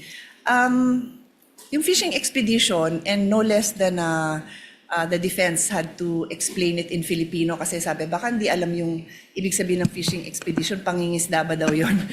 Parang hindi naman daw yun yung translation, no? Pero ito yung naghahagilap ka ng ebidensya kasi wala kang ebidensya. So I'll go back to a case and sama nyo to sa response nyo. Doon po sa kasong Afluencia versus Metrobank in 2014, humingi dito ang petitioner ng motion for issuance of subpoena ducis tecum ad testificandum at sinabing padala daw ng documents relative to their loan to Metrobank, as well as those covering extrajudicial foreclosure. Sabi ng Supreme Court, this is tantamount to building their whole case from the evidence of their opponent. Bawal daw yun. Hindi daw pwede na yung kaso mo, nakabase lang dun sa, sasabihin mo dun sa kabila, labas mo nga lahat ng meron ka dyan. No, your case has to be built. Yung evidence mo has to be there. So I will also ask both parties, is that jurisprudence relevant to this case for the prosecution and then also for the defense? And then let us also include a discussion on why this is or is not a fishing expedition. Yun nga, napaka-importante po kasi ito dahil it is ingrained in a complaint na yung allegations mo ng ultimate facts, mapoprove mo ngayon yon with the evidence. Hindi pwede na wala kang ebidensya, hihingin mo lang ng hihingin by way of subpoena. Clear po yun sa batas. Kaya nga gusto kong ipaliwanag niyo sa akin, educate me why this applies, why this is not a fishing expedition, why the case I cited does not apply, because I assume that's the position of the prosecution. And then for the defense, ano naman po yung position niyo? Salamat. The counsel for respondent will give his answer first with respect to the question of Senator Judge Pia on ultimate facts as well as on fishing expedition. Thereafter, counsel for the panel of prosecutors. You may proceed, sir, when you're ready. Thank you, Your Honor. Pagdating po doon sa sinasabi namin na lack of ultimate facts, ito po yung nagsimula pa lang doon sa Committee on Justice when the impeachment complaints were filed. Because the allegation, and I'll stick just with this, I believe, Article 2. Pagdating po kasi doon, there was an allegation of unexplained wealth. Pero wala pong nakasulat kung saan nila nakuha, ano yung basehan ng unexplained wealth na yon. Ano yung act na ginawa ng Vice Presidente, kailan yon ginawa. At so sa amin, para masabi nilang nagkaroon ng unexplained wealth.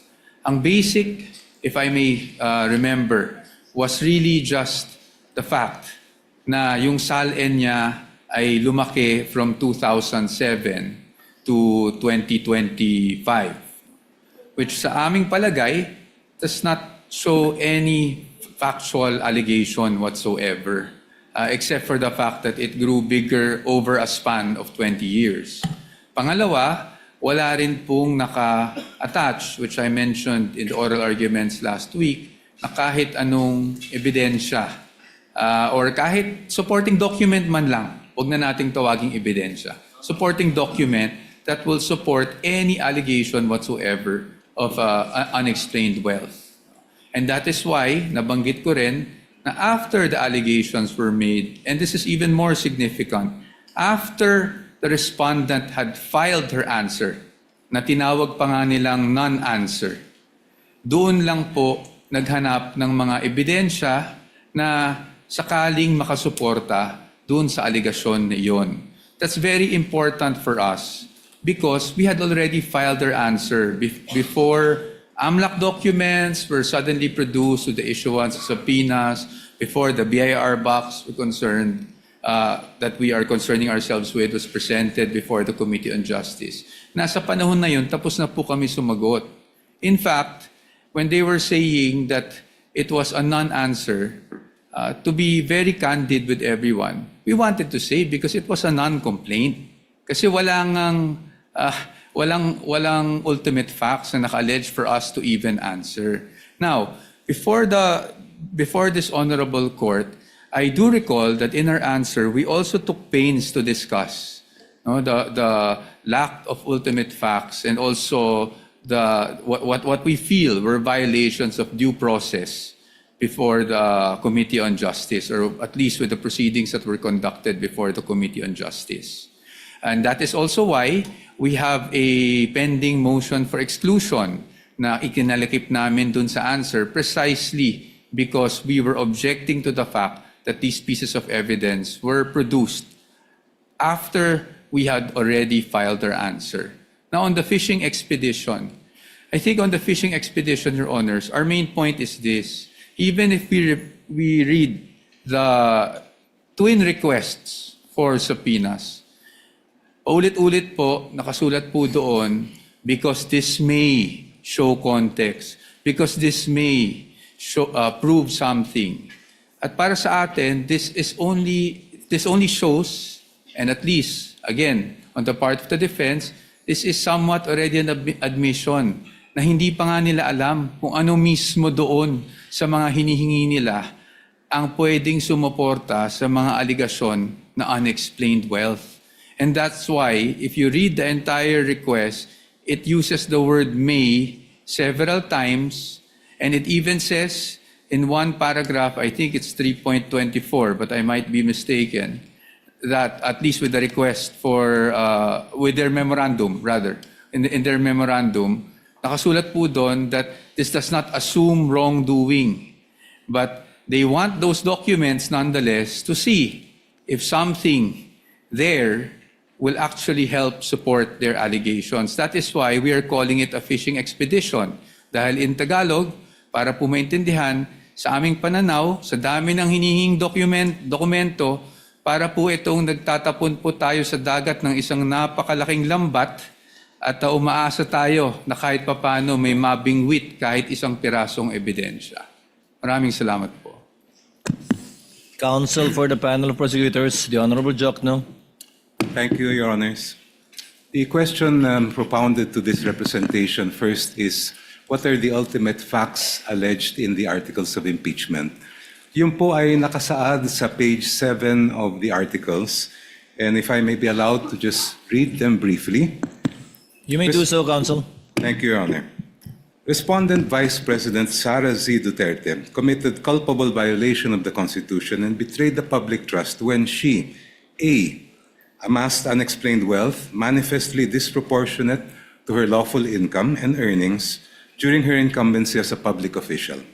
B, failed to fully and truthfully disclose all her and her spouse's assets, liabilities, and net worth in her statement of assets, liabilities, and net worth, including in her salents for the years 2022, 2023, and 2024. And C, failed to divest and instead willfully continued all her business interests during her tenure as Vice President for the years 2022, 2023, 2024, and 2025. Please allow me to briefly explain why these are ultimate facts. Ultimate facts are basically the essential factual elements that make up a party's cause of action or defense. Halimbawa po, pag murder, treachery, evident premeditation, lahat ng mga kinakailangan ng batas para mapatunayan na murder po siya. In our case, we are alleging, first of all, unexplained wealth. And based on the jurisprudence, the elements of unexplained wealth, the factual elements are amassing unexplained wealth, manifestly disproportionate to one's lawful income and earnings during one's incumbency as a public official. So, nasatisfy po namin yung requirement na pag-allege ng ultimate facts or essential factual elements sa tatlong bagay na po ito. The evidentiary facts follow in the succeeding pages of the articles. Doon po namin dinetalye kung ano yung mga iba't ibang paraan kung paano nakuha o naamas ni Vice President yung ang sinasabi natin na unexplained wealth. On to the issue of fishing expedition.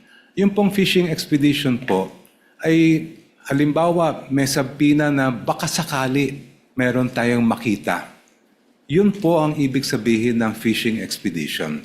When the party requesting information does not know what might be produced and just as an off chance tries to use that instrument in order to gain evidence that may be used against the other party.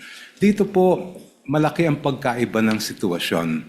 Maalala po ninyo, during the hearings before the Committee on Justice, the Executive Director of the Anti-Money Laundering Council testified and produced documents showing that from 2007 up to the present, 6.7 billion pesos ang dumaan po sa account ni Vice President Sara Duterte. On that basis, and if we go deeper into that report, it says that during the period from 2007 to 2013, during the time that she served as mayor and vice mayor, umabot po sa halos o lampas 3 bilyong piso ang dumaan sa kanyang mga accounts. So may basehan po tayo para ipalabas ang bank records. We are not just guessing that there is something there because the AMLA itself has confirmed that there were covered and suspicious transaction reports submitted to them in those amounts that I mentioned. Malayo po ang fishing expedition sa ginagawa ng prosecution dito po. If we had no basis at all, if we did not know what was in the AMLA reports, ayun po, maaring sabihin na fishing expedition. But in this particular case, we know, because these are matters of record presented before the Committee on Justice. Second po, ang fishing expedition, maaring magamit yan sa ibang mga alegasyon tulad ng baka meron kang hindi na-declare sa iyong SALN. But when it comes to issues of unexplained wealth, it's very clear. The decisions of the court are very clear. To know whether a government official has amassed unexplained wealth, we must look at the entire incumbency of that official. Starting from day one, we look at their SALN, we look at all the income that he or she has earned, both lawful and not, and from there we make a determination whether there was unexplained wealth or not. For these reasons, Your Honors, the fishing expedition argument, in our view, is totally untenable. Senator Judge Pia, do you have further questions?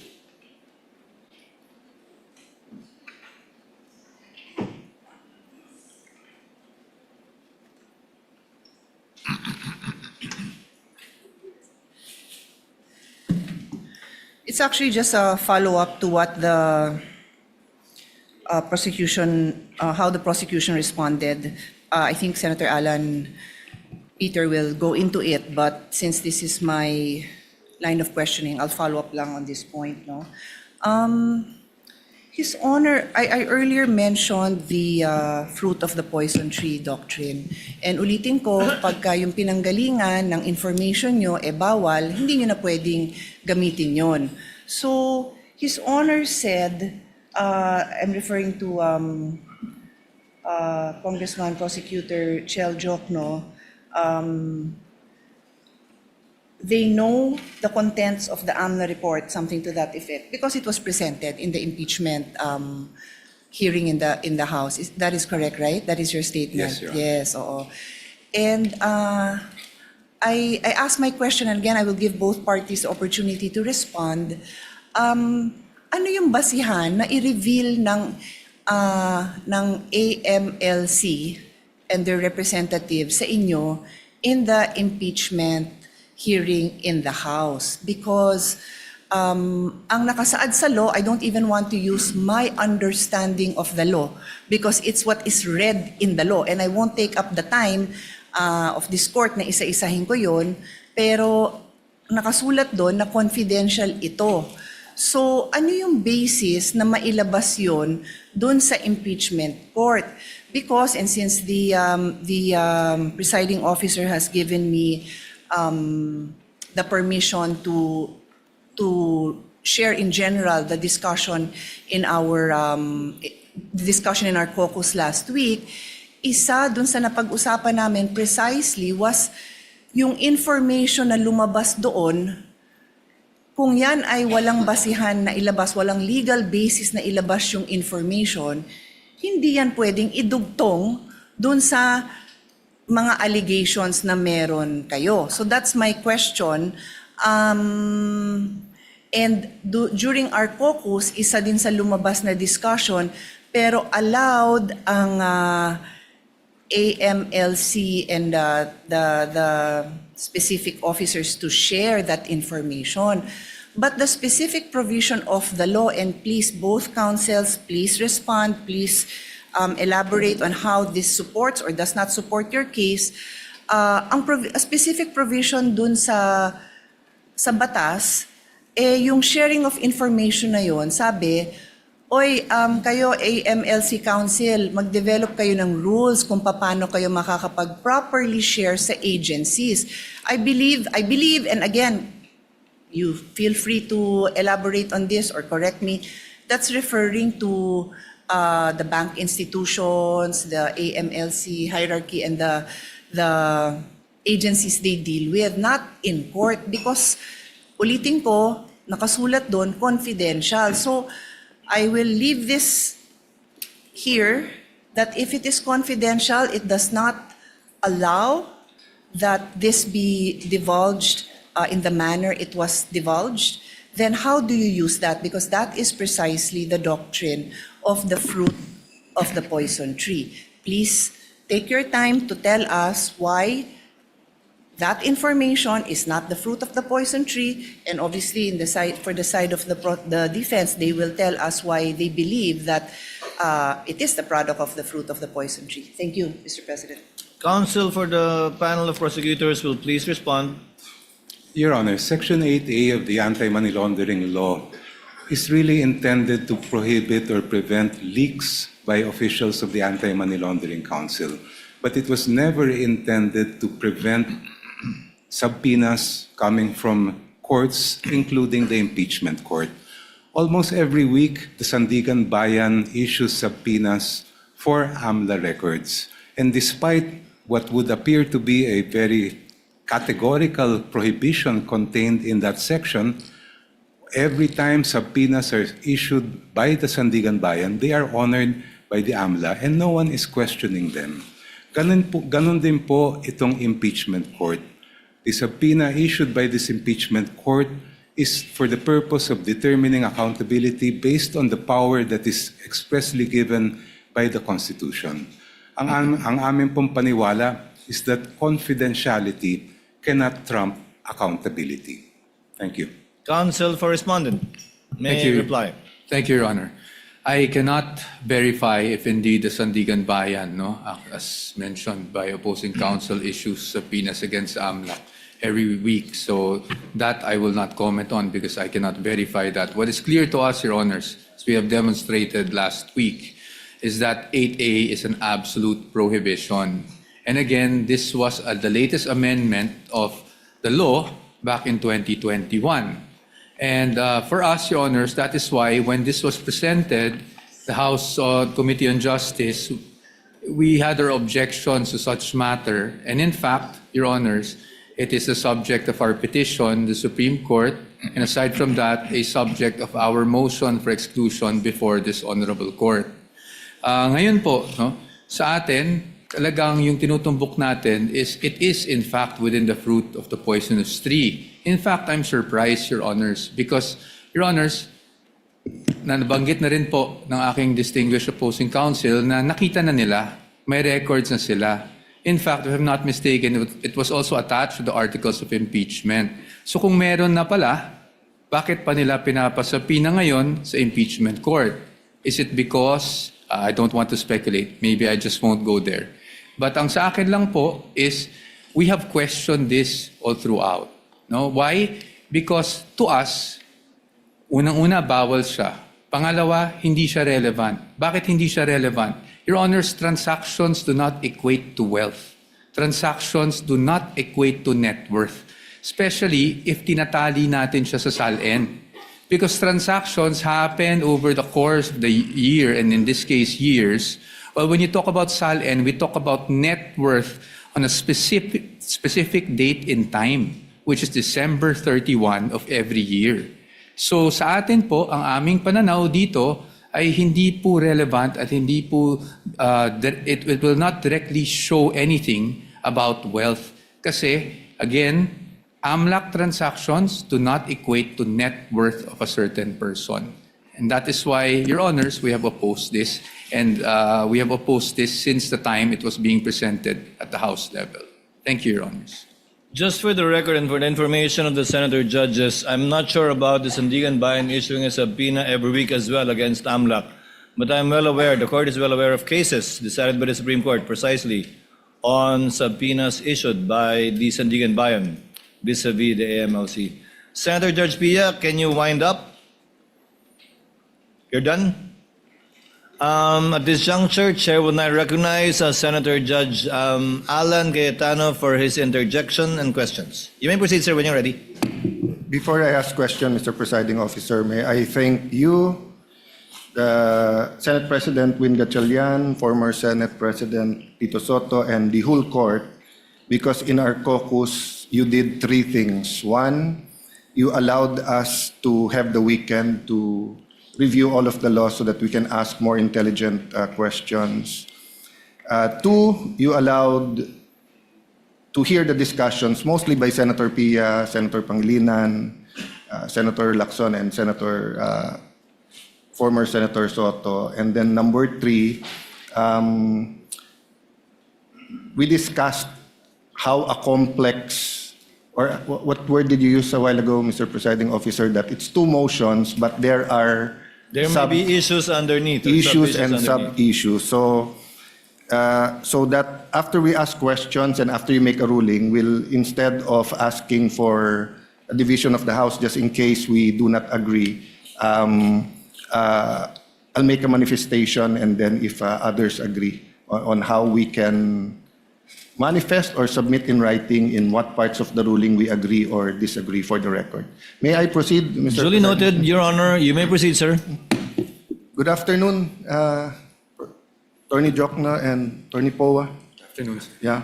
So I really want to be enlightened. I have no illusion na magkakasundo yung dalawang side today because you have the eloquent Attorney Jokno on one side and the eloquent no joke on the other side. So sa pangalan pa lang baliktad na. But I think the discussions are very important.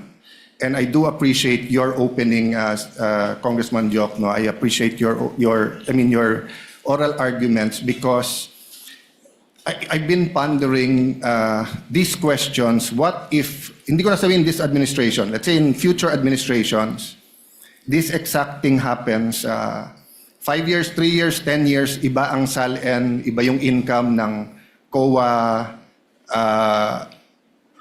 chairman or ng ombudsman files cases, many, mukhang maraming congressman makakasuhan ngayon. So, very, very much relevant yung ating pinag-uusapan ngayon. So, just in the spirit of liberality, same kay Senator Pia, after one answers, if one wants to make a quick rebuttal, I'll ask you the question, but let's try to be concise. So, Counsel, may I ask, let's start with the case of Duterte versus House of Representatives.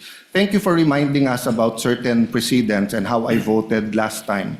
But you would agree, di ba, that when you have legal proceedings, even in legislation, you follow what the latest law is. So, for example, if you're allowed to issue a general warrant before Stonehill versus Jokno, but after Stonehill versus Jokno, so if before Stonehill versus Jokno, walang doctrine of the fruit of the poisonous tree, then some policemen will still submit evidence that was illegally acquired. But after that, we have to follow. So you did make your point about obiter dictum. I'll go to that. But I just want to start out by saying the fact is there is a Duterte versus House of Representatives. So with your permission, let's start discussing that. So this case of Duterte versus House of Representatives came out after the impeachment of CJ Corona, correct? Yes, Your Honor.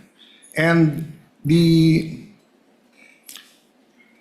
two elements was discussed in this case. The act charge must be impeachable under Article 11, Paragraph 2 of the Constitution, and 2, the act committed must be committed during the term of the impeachable officer. You commented on that. Can you elaborate or give your stand regarding, I think you agree with letter A, right? That the charge must be an impeachable offense. I mean, we all agree on that, right? Well, I would distinguish, Your Honor, please, between what we would call ratio decidendi, or the rule in that particular case, and obiter dicta, which are side comments or incidental remarks made in the opinion of the court. If we are speaking of the ratio decidendi of the Duterte versus House of Representatives case, I would have to disagree that it relates to the statements that you mentioned. My understanding of that case is it really relates to the first mode of impeachment and the procedures that must be followed, the one-year ban provided in the Constitution, how that will be applied when impeachment complaints are filed by at least 1/3 of the members of the House of Representatives. Yung pong nabanggit nila that the basis of any charge must relate to the incumbency of the official, in my view, that is obiter dicta, not necessary I for the appreciate your decision of answer. the We'll go case. to that. But regardless of the Duterte versus House of Representative ruling, we do agree with letter A.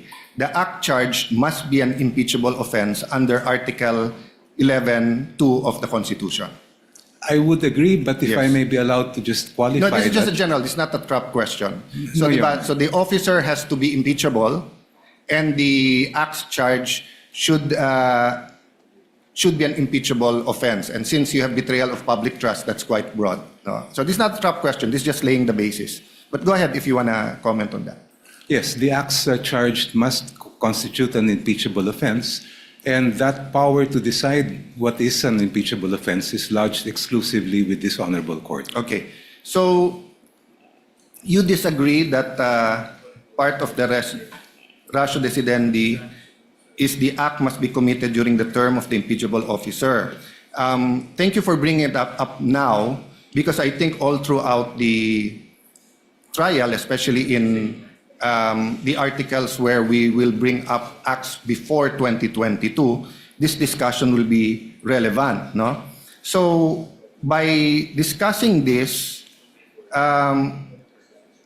it will pass upon the whether or not including proof like bank records, financial documents, before her term can be inquired into. The prosecution says it cannot, right? Because you believe it's an obiter dictum. I'm just restating. You can say it in your words.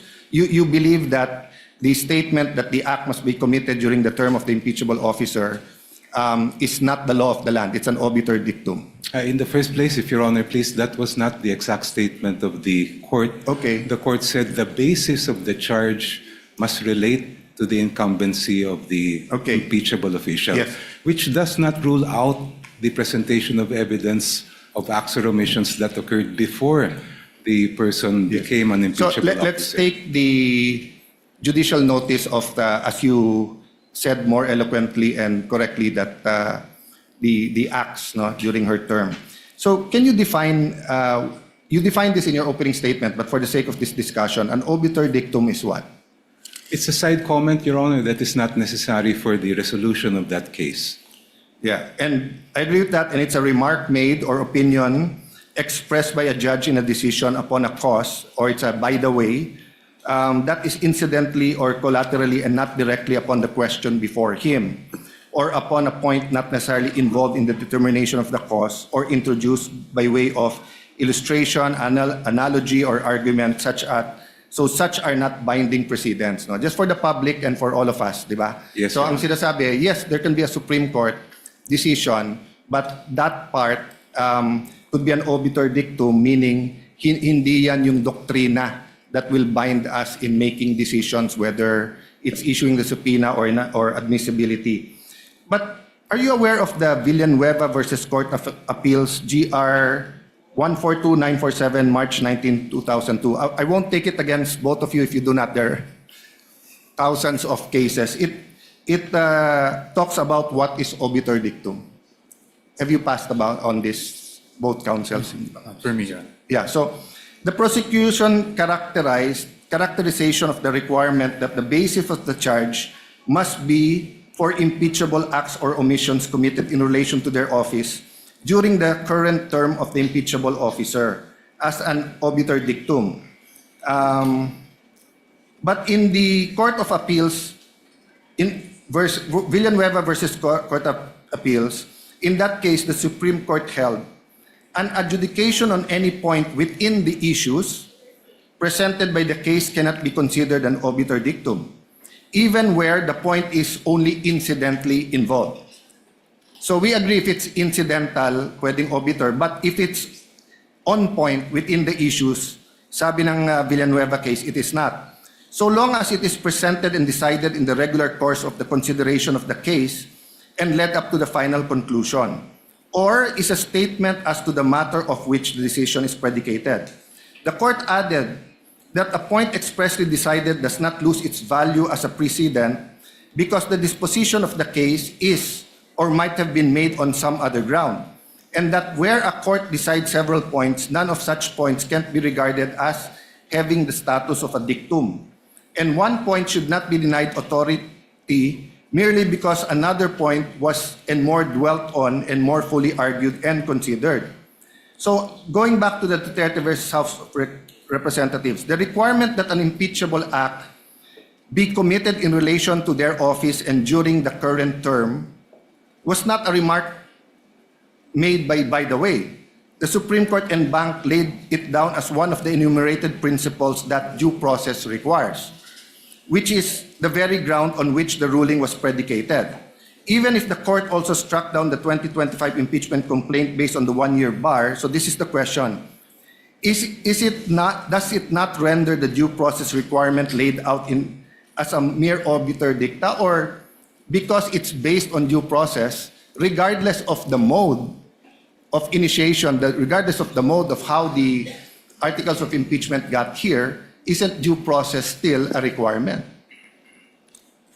If I may be recognized, Yes. Your Honor. Counsel for the panel of prosecutors may respond. Precisely, Your Honor.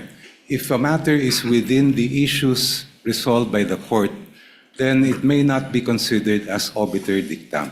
But if we look at the decision in the case of Duterte versus House of Representatives, ang mismong nangyari po doon ay may naunang 2 complaints that were endorsed at may sumunod na complaint filed by at least 1/3 of the members of the House.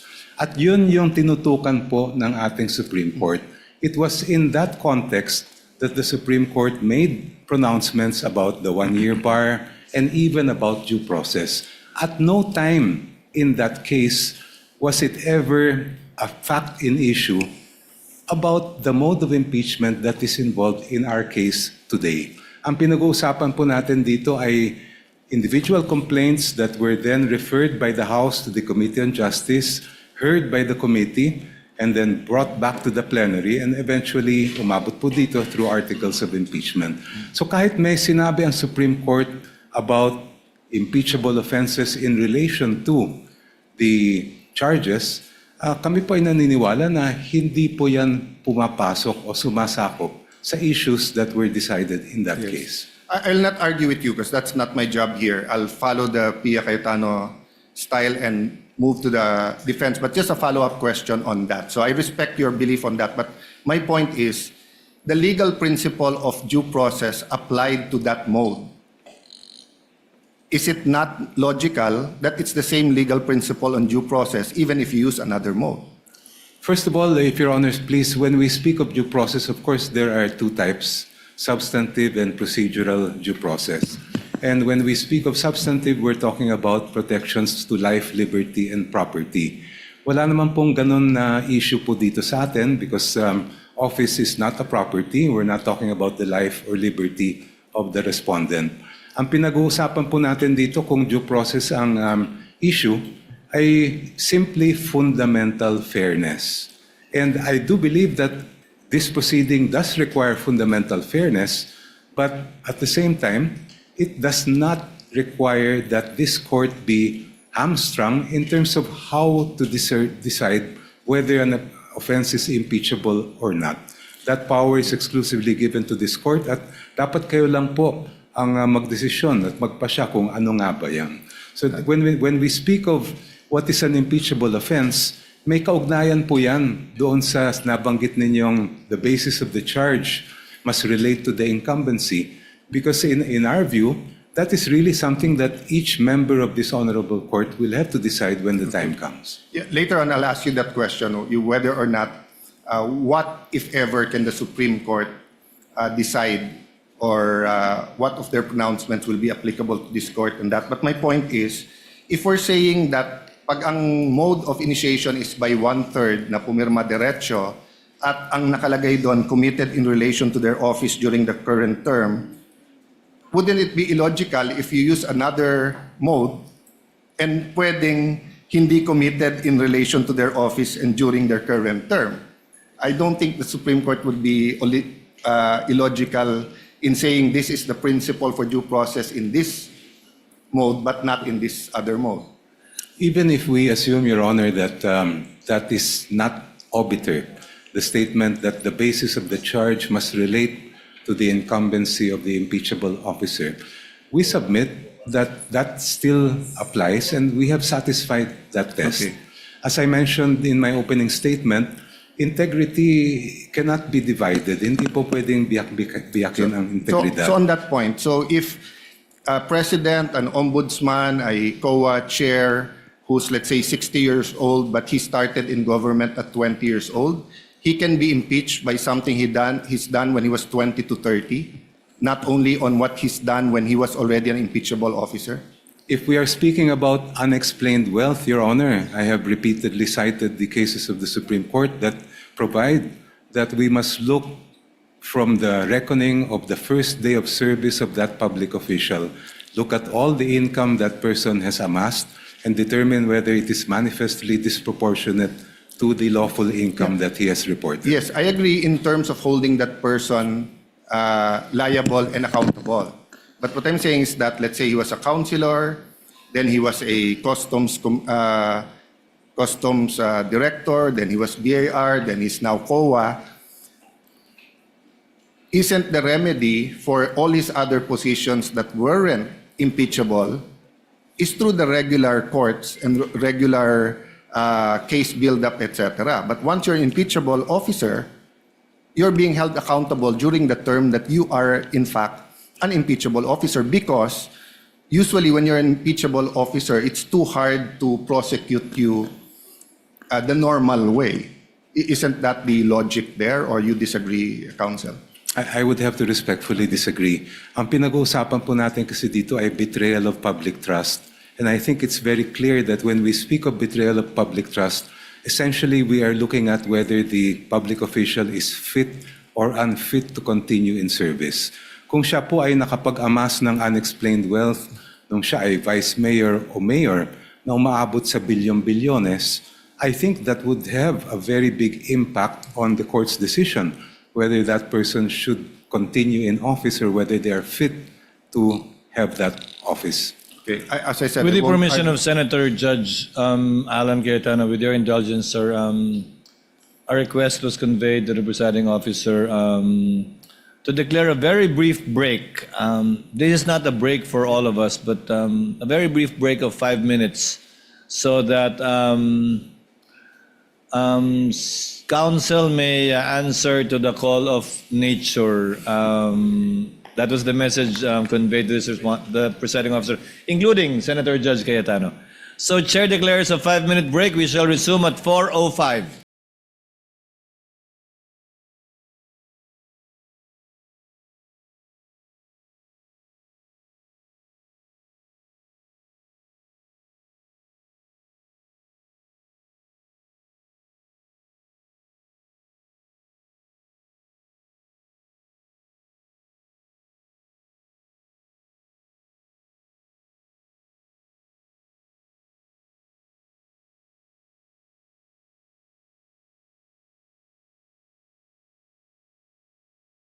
Resumed. We shall resume the interventions of Senator Judge Alan Cayetano pertaining to the issue at hand on the twin requests for subpoena by the prosecution. You may proceed, Senator Judge Alan, when you're ready. Sir, presiding officer, if I may start there, whether or not the defense, although they stated already in their opening statement, considers such statement in the Duterte case as obiter dictum, and I'd like to reiterate, it's very important that we all understand and come to our own conclusions, because many times during this trial, and even in the decision we'll have to make, this question will play a center, will be front and center. So may I ask Attorney Poa, do you think that statement was a obiter dictum? As stated, Your Honors, thank you for the question. Stated last week, Your Honors, it is our position of the defense that that is not obiter dictum, precisely because, Your Honors, it is our theory that when the Supreme Court decided the case of Duterte versus HOR, the point that the 1-year bar was triggered is precisely because there was a violation of due process. That's why, if you read the decision, Supreme Court, through the words of course, Senior Associate Justice Marvic Leonen, painstakingly discussed what due process is actually in an impeachment proceeding. And in fact, there was a line in that decision that says that they wanted to clarify the guidelines on impeachment proceedings. Further to that, Your Honor, hindi lang po sa decision, pero pati po doon sa binibigay na primer or summary ng Supreme Court bago nila ilabas yung buong decision, they enumerated the guidelines, which were around 7 points, if I'm not mistaken. And the 6th point is actually on what is an impeachable offense. And in fact, we have prepared copies of that primer for the senator judges, which we can distribute so that makita po nyo na while ang effect ay na-trigger yung 1-year bar, it was really due process that the Supreme Court was discussing in that case to guide. Yes. Commission Counsel for Respondent, kindly submit that to the Clerk of Court. Yes, Your Honor. Thank you. You may proceed, sir. So while as I was saying, Your Honors, while yung ang end result is na-trigger yung 1-year bar and that's why void yung naging first round of impeachment, ang talagang pinag-uusapan ng Supreme Court dito is the observance of due process in every stage of the proceeding. And that is why it is very important na mapag-usapan natin na yung kasama doon is really kung ano ba talaga ang isang impeachable offense. At nakasulat doon, if I may quote, the basis of any charge must be for impeachable acts or omissions committed in relation to their office, meaning in relation to their impeachable office and during the current term of the impeachable officer. So that is why, Your Honors, it is the view of the defense na hindi po obiter lang itong pronouncement ng Supreme Court na to as to what constitutes as an impeachable offense. Yes. I'm not texting. I got on my phone the Duterte versus House of Representatives because, of course, my follow-up questions was to get into the mind of the prosecution when to apply the Duterte case and when not to. So, but I'll still ask you the same question. So, what's more logical, that the due process requirement that the acts committed should have been on the term is also applied to the other modes or just to the 1/3 mode? All modes of impeachment, Your Honor. That is our position. Kasi po, we would veer into absurdity, no? Na kung dun sa 1/3 mode tayo, ang impeachable offenses limited lang sa term, pero pagdating doon naman sa other mode, which dinaanan, admittedly, at yun ang dinaanan nitong current proceedings natin, mag-iiba ang definition ng impeachable offense.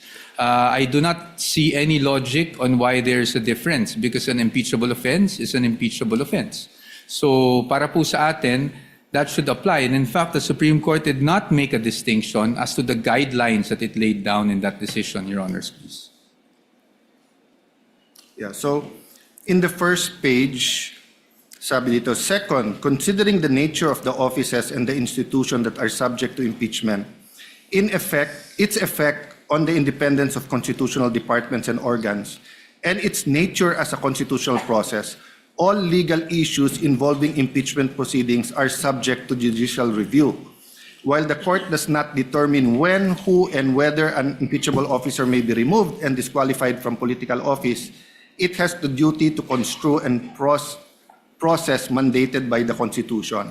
So is this for you part of the ratio decidendi, or is this a obiter dictum? Ratio, Your Honors. Okay. In fact, that's why the Supreme Court, when it started the decision, said that the end does not justify the means, no? Because it was precisely discussing the means. Ano ba yung dapat nating sinusunod na proseso?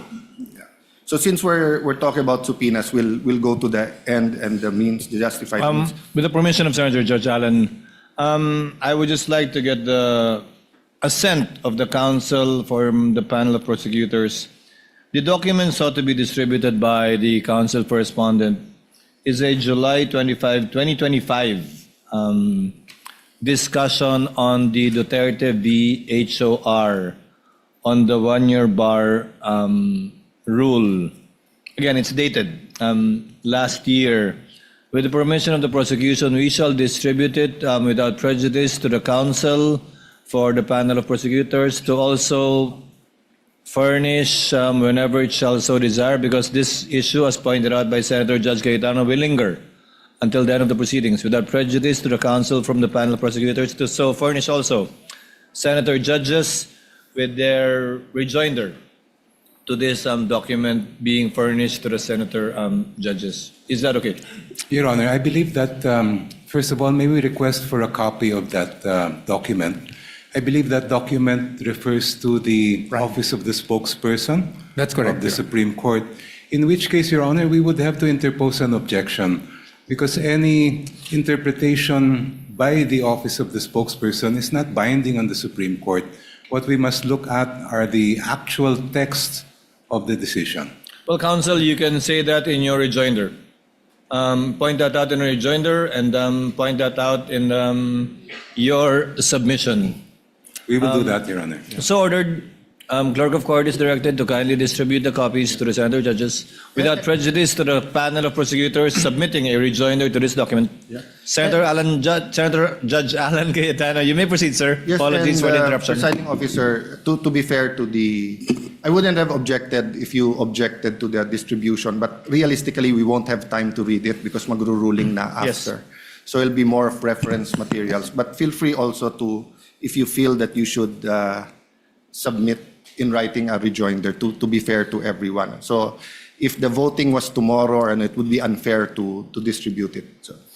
So can I ask the same question, Congressman? So I read, it's the first few paragraphs, no? Sabi kasi dito, you heard me naman, no? You want me to read it again, or? If I may be allowed to respond already to the Yes, go ahead. question. First of all, Your Honor, I think we must point out one of the plainest reasons why that statement in the Duterte ruling is obiter dictum. And that simply is because there was no trial yet to speak of when the Supreme Court rendered that decision. Paano po magiging issue yung nangyayari ngayon sa trial, samantalang nung dinesisyonan po yan ay wala pa pong trial. Therefore, any statements by the court about how the trial should be conducted are outside the issues of that case, and while they may be guidelines, they are not binding as judicial precedent to us and to the future generations. Actually, I was referring to a different matter already, but just to that point, it's not how, it's what. Because it's paragraph 6. So the basis of the charge must be for impeachable acts or omissions committed in relation to their office and during the current term of the impeachable officer.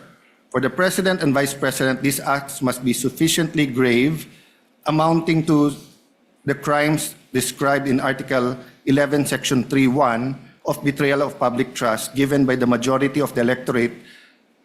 For the other impeachable officers, the acts must be sufficiently grave that they undermine and outweigh the respect for their constitutional independence and autonomy. So this doesn't really tell us how to conduct the trial. This basically tells us is that if we don't follow that, we're endangered of having a trial that's void ab initio. I would have to respectfully disagree, Your Honor. Anyway, we've gone through that argument, and I won't argue with both of you. Going back to this is what I read, no? Second, considering the nature of the offices and the institutions that are subject to impeachment, its effects on independence of constitutional department and organs, and its nature as a constitutional process, all legal issues involving impeachment proceedings are subject to judicial review. I'll stop there. Kasi nabanggit mo kanina, may I speak English Filipino? Nabanggit nyo po kanina na that's for us to decide, and my interpretation, and I've felt like that many times, di ba, na zealous dapat ang impeachment court sa powers niya kasi not only because it's sui generis, wala tong apologize to Senator Judge Risa, my phone fell. So, wala nga tong, you cannot appeal the decision of my belief, no? You cannot appeal the decision of to acquit or to convict to the Supreme Court, di ba? But the parameters, so let me use the words of the Supreme Court, no? Ang sabi niya, all legal issues involving impeachment proceeding are subject to judicial review. So you disagree with this or you agree? In context ng sinabi mo kanina na it's within our power to make these decisions.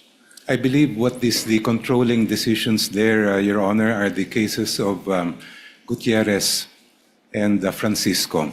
Because in those cases, the issue of what is an impeachable offense was squarely brought before the court, And the court said very clearly that that is purely a political question that's not within the judicial power for us to decide. And I believe that that should be the controlling jurisprudence. So let me be more specific. So for example, we issue some subpoenas and we do not issue some.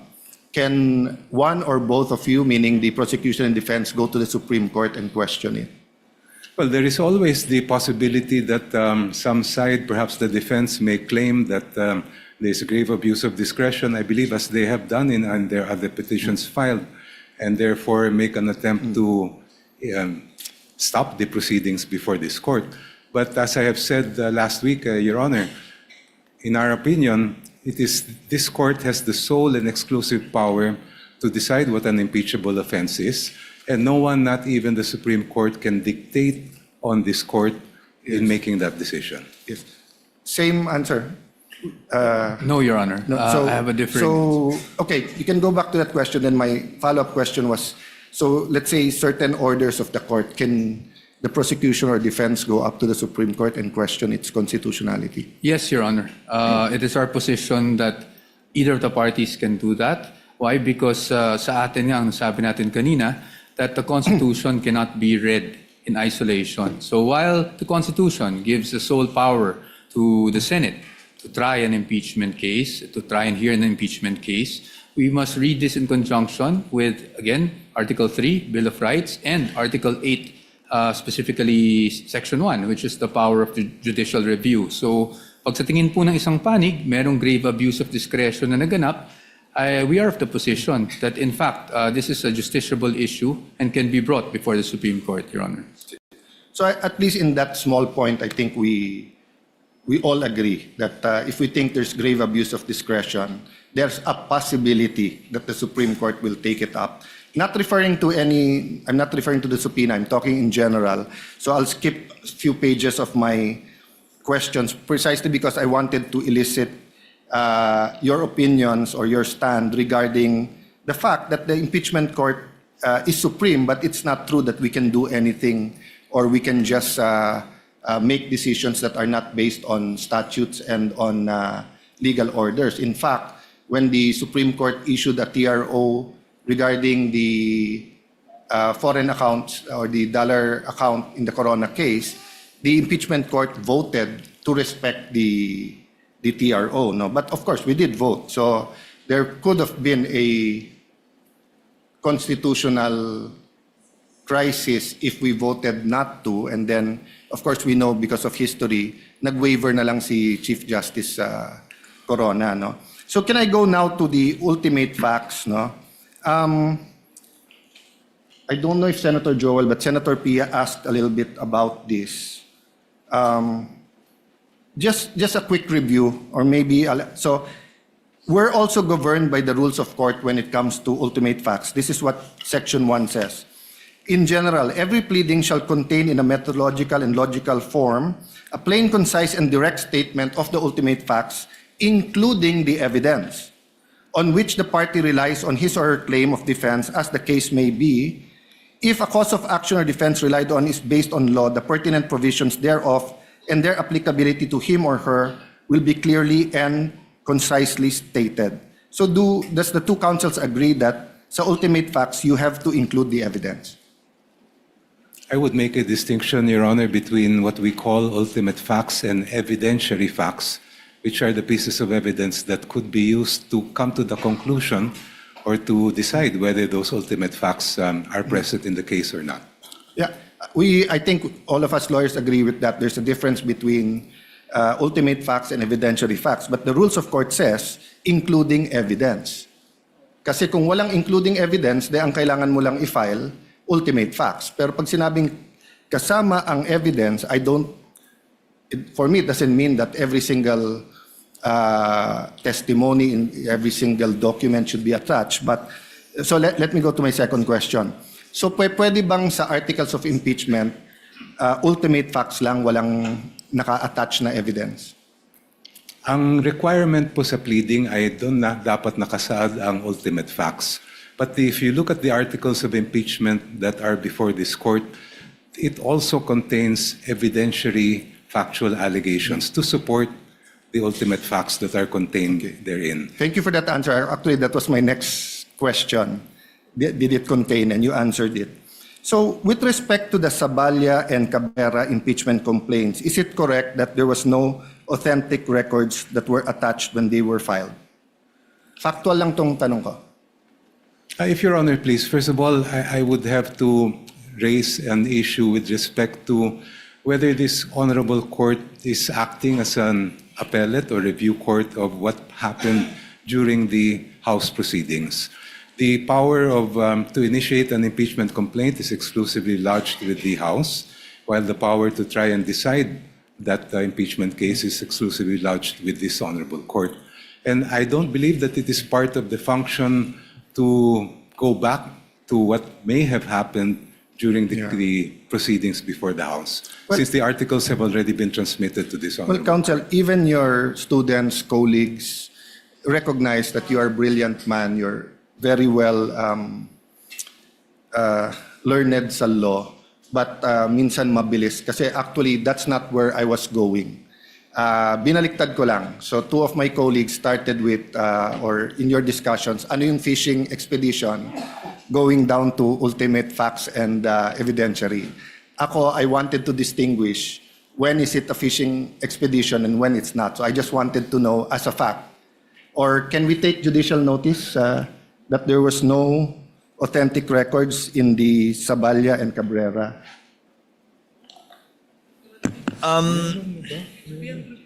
What's the point again, Senator Judge? There were no authentic... It was just preliminary because I wanted to compare it with other impeachment complaints. And I wanted to ask the question, when is it a fishing expedition or hindi? So these are legitimate questions. So factually, yung Saballa and Cabrera ba, may authentic records attached. Ang information ko, wala. But I don't want to... I believe, Senator Judge Allen, that the Zaballa and Cabrera complaints were attached as an annex, Yes. if I'm not mistaken, to the respondent's answer. Would that be Yes. correct, Attorney Poe? And to be fair, Your it Honor. was... Yes. As well as the annexes. Yes. Yes, Your Honor. In fact, the presiding officer noticed that it lacked a page in one of the annexes to the, Yes. I think, Zaballa complaint, So which anyway, you, I think, pointed out. So that's a fact. Yeah, So it's in the lang- records, Senator yeah, Judge factual Allen. lang po. So, in the absence of authentic supporting record, what factual basis did the prosecution rely on to say that the allegations were sufficient in form and substance? If I recall correctly, Your Honor, please, there were some attachments to both complaints. And I'm not aware of any rule in the House of Representatives as far as impeachment cases are concerned that limit what may be discussed or investigated by the committee to only what is contained and attached to the impeachment I'm not complaint. questioning if there's an attachment. I'm questioning whether there was... I'm asking question. I'm not even questioning it. I'm asking questions on if there were authentic records. So I'll move on. No? In the complaint against President Bongbong Marcos, the finding was the complaint failed to establish any factual nexus between the president and an impeachable offense. What are presented were policy and disagreements and generalized accusations, not ultimate facts. Yun ang finding ng Committee on Justice. Correct? Yes, Your Honor, Okay. to the best of my So recollection. that's my question. After answering that question, does the prosecution agree that the requirement of alleging ultimate facts applies equally to all impeachment complaints, regardless of it's the president or the vice president, regardless if it's the ombudsman or the COA chairman? Yes, Your Honor, and as I recall, when the members of the committee examined the complaint filed against the president, the conclusion of the committee was in fact that there were only conclusions of law contained in that complaint, not allegations of ultimate facts. Yes, yet in that complaint, there were documents attached, authentic records, and the House did not ask na masupina yung AMLA, BIR, and bank records of the president. The requirement, if Your Honor, please, of ultimate facts is really based on what is alleged in the petition or complaint But itself. what was the exact words of counsel? Ang katotohanan ay Confidential. hindi confidential. So why in the case of President Marcos is the katotohanan confidential, but in the case of Vice President Sara, it's not confidential? Wala naman po akong maalalang ruling ng committee in the case of the President na meron silang sinabing confidential. No, What I recall is that the conclusion was that the complaint did not allege Yes. ultimate facts. So there was a conclusion even before asking for all of this. But in this case, there was a conclusion that there's no nexus between the President and an impeachable offense. In this case, walang authentic documents pero humihingi ng subpoena kasi yung katotohanan hindi confidential. So, which goes to my, well, first, let me honor who I should honor because it seems that the Lisa Masa complaint, which was endorsed by ACT party list, was here kanina, and I think Antonio Tino, I think Sara Elago was here the last week, and I think Representative Ko was here. So in their case kasi, I can say walang selective justice because they wanted the same standards of president and vice president. So that's my next question. We want fairness for everyone and for the Filipino people, but would it be unfair to require 20 years of documents from AMLA, BIR, and bank accounts from Vice President Sara without requiring the same from President Bongbong, considering that all of these scandals is happening during his administration? If the allegations of the complaint against the President did in fact contain ultimate facts, I would see no reason why the Committee on Justice should not have proceeded with it. So I'll take that answer. May I ask the same question? Rule 8, ultimate facts including evidence. So the answer of the prosecution was that basta't may evidentiary facts. But ang nakalagay kasi sa Section 1 ng Rule 8, including evidence, what is the position of the defense on this? The defense follows strictly the rules, Your Honors. While I agree with the distinguished opposing counsel na iba yung ultimate facts and evidentiary facts, no? I don't want to blur that line. Tama naman po yung sinabi ng ating opposing. But yun nga po yung punto namin, no? In the Zavala and Cabrera complaints, wala pong ultimate facts at wala din pong evidence or evidentiary na nakakalakip doon po sa mga complaints, and which is the very issue that we brought up to the Supreme Court, Your Honor. So if you were representing now the President and the opposing counsel was also asking for 20 years of records of AMLA, bank accounts, and BIR, would you still have the same position? Your Honors, That unless it is relevant and definite, I read in your Yes. pleadings, diba, and in your position paper na yun yung. So kasi I'll ask na rin my next question. Why is it definite in your view? Opo. So on the first question, yes, Your Honor. Even if I were to be representing the President now, I would have the same view, no? Na hindi po pwedeng ganun ka 20 years ang span ng mga documents na hiningi, precisely because the jurisprudence provides that for a valid subpoena to issue, it must be particularly described, plus yung sinasabi po natin na relevance. Now, to the second question as to why it is not particularly described, Your Honors, unang-una, let's start with the bank accounts. No? Yung bank accounts na naka-enumerate sa kanilang request, it is our position na yun po yung natawag kanina na fruit of the poisonous tree. Because as you can see, lahat po ng pinanggalingan na accounts na yan ay yung AMLAC. But which we are contesting. No? Sa amin po, unlawful po yung naging disclosure sa Committee on Justice.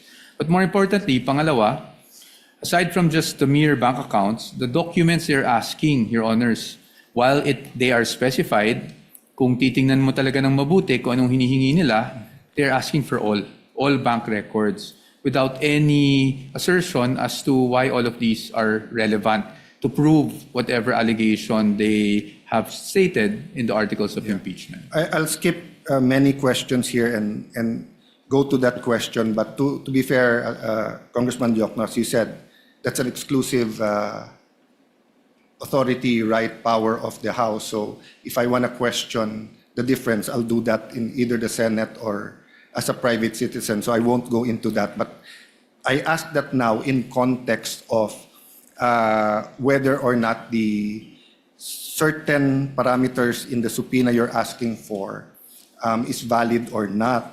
So let me just go to this series of questions.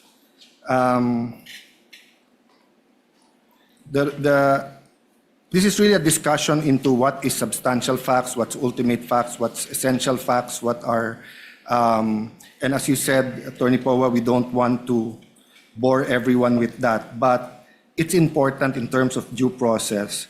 So basically, diba, the ultimate facts are that establish the charge, in this case, unexplained wealth. So let me put it this way in my question to Attorney and Congressman Prosecutor Joke. No. So like if I say that may kilala akong politiko, commissioner ng ganito or congressman, senator, whatever, ang SALN niya was 1 peso or what's a reasonable amount. SALN niya was 1 million, 20 years later it's 20 million versus the commissioner of BIR in 5 years, it gained 50 million compared to this congressman nito. Then I said, eto lang income niya, unexplained wealth yan.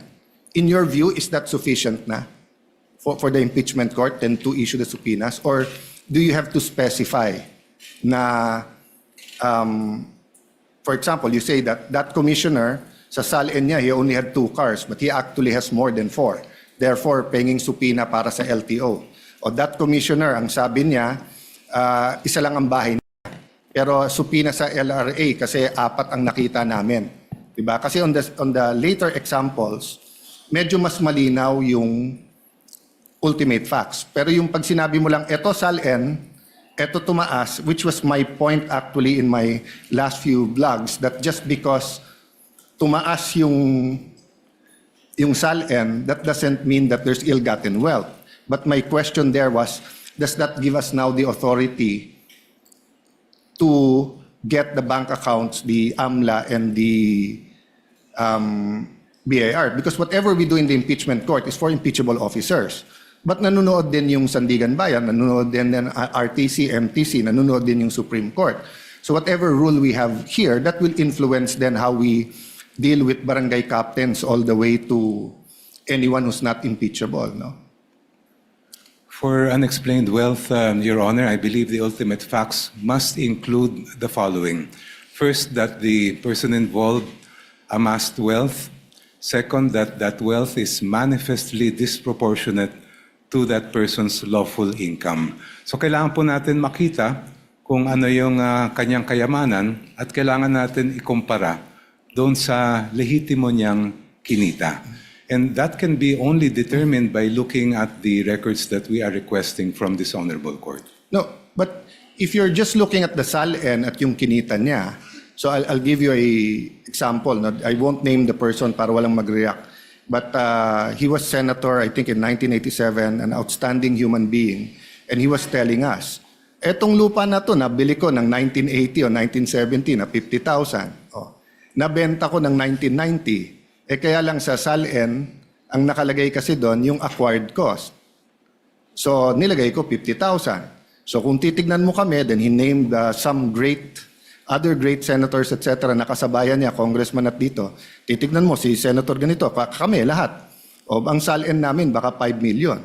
Pero yung 100,000 na lupa na binili namin noon, baka 5 million, 20 million, 30 million. So if one of those officials suddenly sold the property and then placed the money that came in, so let's say the 100,000 property was sold for 5 million, but then for example, pinang-blow out niya sa pamilya yung 500,000 before December 31 of that year, mag-i-increase yung kanyang SALN by 4.5 million. So if you just compare his income na sweldo niya with that will not show you that he has ill-gotten wealth. So compared na pagka inallege ko na ang sweldo niya 200,000 pero bakit may bahay siya sa ganito, nawala sa SALN niya. Diba? So I agree na sundan natin yung ebidensya. If the SALN is much more than what you're making, that could spark your curiosity, your suspicion, and continue to investigate. But do you make the conclusion now and file the impeachment case that since malayo yung SALN sa income, therefore ill-gotten yon, without giving that person a way to explain before you subpoena every single document about their lives? That's precisely why, Your Honor, they call it unexplained wealth. Doon po natin malalaman yan sa mga dokumento. No, I agree. Ngayon, kung They call it naipaliwanag- Go ahead, sorry. I'm sorry, Your Honor. I'm sorry. I'm the one. Please continue. Kung halimbawa sa binigay niyong example ay nag-appreciate yung value of the land, then I would not call that unexplained. I would call that explained wealth. Yes, but you're introducing a new concept now, unexplained wealth versus ill-gotten wealth. I agree with you. Unexplained wealth is that if you look at the SALN at hindi tumutugma, may may unexplained wealth. That's why you ask them to explain it. And then pag hindi maganda yung explanation and may ebidensya ka, then you can go against that person for ill-gotten wealth. Diba? But like in certain parts here, I saw some that I would consider even without asking you evidence. But for example, yung mga kumpanya. Sabi dito, lugi yung kumpanya. So kung lugi yung kumpanya, hindi makaka-contribute yun sa kanyang ill-gotten wealth kung meron man. So why are we getting all the documents about those companies? Doon pumapasok yung criticism ng iba, is this a fishing expedition? Kasi if I had 5 companies and they were all making money and supposedly I only own 1% of that company but I'm getting half of that income, I would agree with you, isupina lahat yan. Tignan natin yung flow niyan, baka yan yung pumasok sa akin. Pero lugi nga yung mga kumpanya eh. As an example, as an example. So that's my point. Is it enough in the view of the prosecution panel just to allege, malaki yung SALN mo, bigger than your monthly sweldo, both of us agree, it's unexplained. But is it ill-gotten? Or do you need more allegations to show that it was ill-gotten? Well, Your Honor, please, the decision whether wealth is unexplained or, as you said, ill-gotten is really a decision that this Honorable Court will make based on the evidence. Ang gusto lang po namin ay mailatag ang ebidensya sa inyong harap para kayo na mismo ang magsabi. At para malaman po yan, we have to look at the statements of assets, liabilities, and net worth. We have to look at the lawful income reported in the ITRs. We have to look at the bank records in terms of kung ano yung pumasok at lumabas sa kanilang mga accounts. I'm sorry, Your Honor. Yeah, go ahead, Gert. As far as the businesses are concerned, that has to do with the third subcharge under unexplained wealth. Yung pong continuing to participate in business interests despite the clear and express prohibition provided in the Constitution. We want to know whether those businesses, yung ba ay mga operational ba ito? Ito ba ay talagang sabihin natin na nandun yung sinasabi nga inaamin ni Vice President sa kanyang SALN na business interest nga niya yon. Yeah, I'm skipping because this is mostly questions on fishing expedition. I'll go to the defense after this, but can you tell us the difference between evidence and proof? In your layman's term or legal terms, or if you want to look it up, but in how do we explain to people the difference between evidence and proof? Napakabigat po ng inyong tanong. In our words lang. I will para try lang my maintindihan. best, Your Honor, to answer it.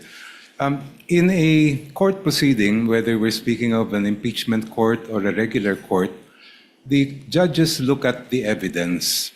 They may never be able to know the entire truth kasi ang pangyayari ay nangyari dati pa po. Essentially, a trial is really a reconstruction of something that happened before. So it may happen in some cases that there is enough evidence to make conclusions as far as a judgment is concerned, even if the members of the court did not get to see the entire truth. Yes. Ang gusto po namin maiwasan na dito sa impeachment court ay meron po tayong hindi mailatag na ebidensya sa mga maestrado po na nandito para talagang maging buo yung larawan nila bago po kayo magpapasya. Yeah. I don't think there's any question that all of us here want na may latag yung ebidensya. The question is, do you have the evidence or are you fishing for the evidence? And that's a question not only for you, but for every single impeachment process, not only the umabot dito, because myself, Senator Subiri, Senator Chis Escudero, then later on Senator Villanueva, has been in the House many times during impeachments of presidents and chief justices. No? But the reason I ask between evidence and proof is because if you have the evidence, you want the opportunity, diba, to bring it here, show the relevancy, connect it to the crime, we admit it so that if it's true, then we can convict. The opposite sides na will either question, hindi admissible yan, or admissible pero walang relationship yan, etc. No? So what I'm saying is that if you're going to prove your case with no evidence, except that if you get all of that, then magiging arbitrary yung House of Representatives, sinong gusto nilang i-impeach, because almost any public official who's been there for a long time, you will see discrepancies in their SALN because unang-una iba yung acquisition cost at iba yung current value at iba din yung deadline ng December 31, no?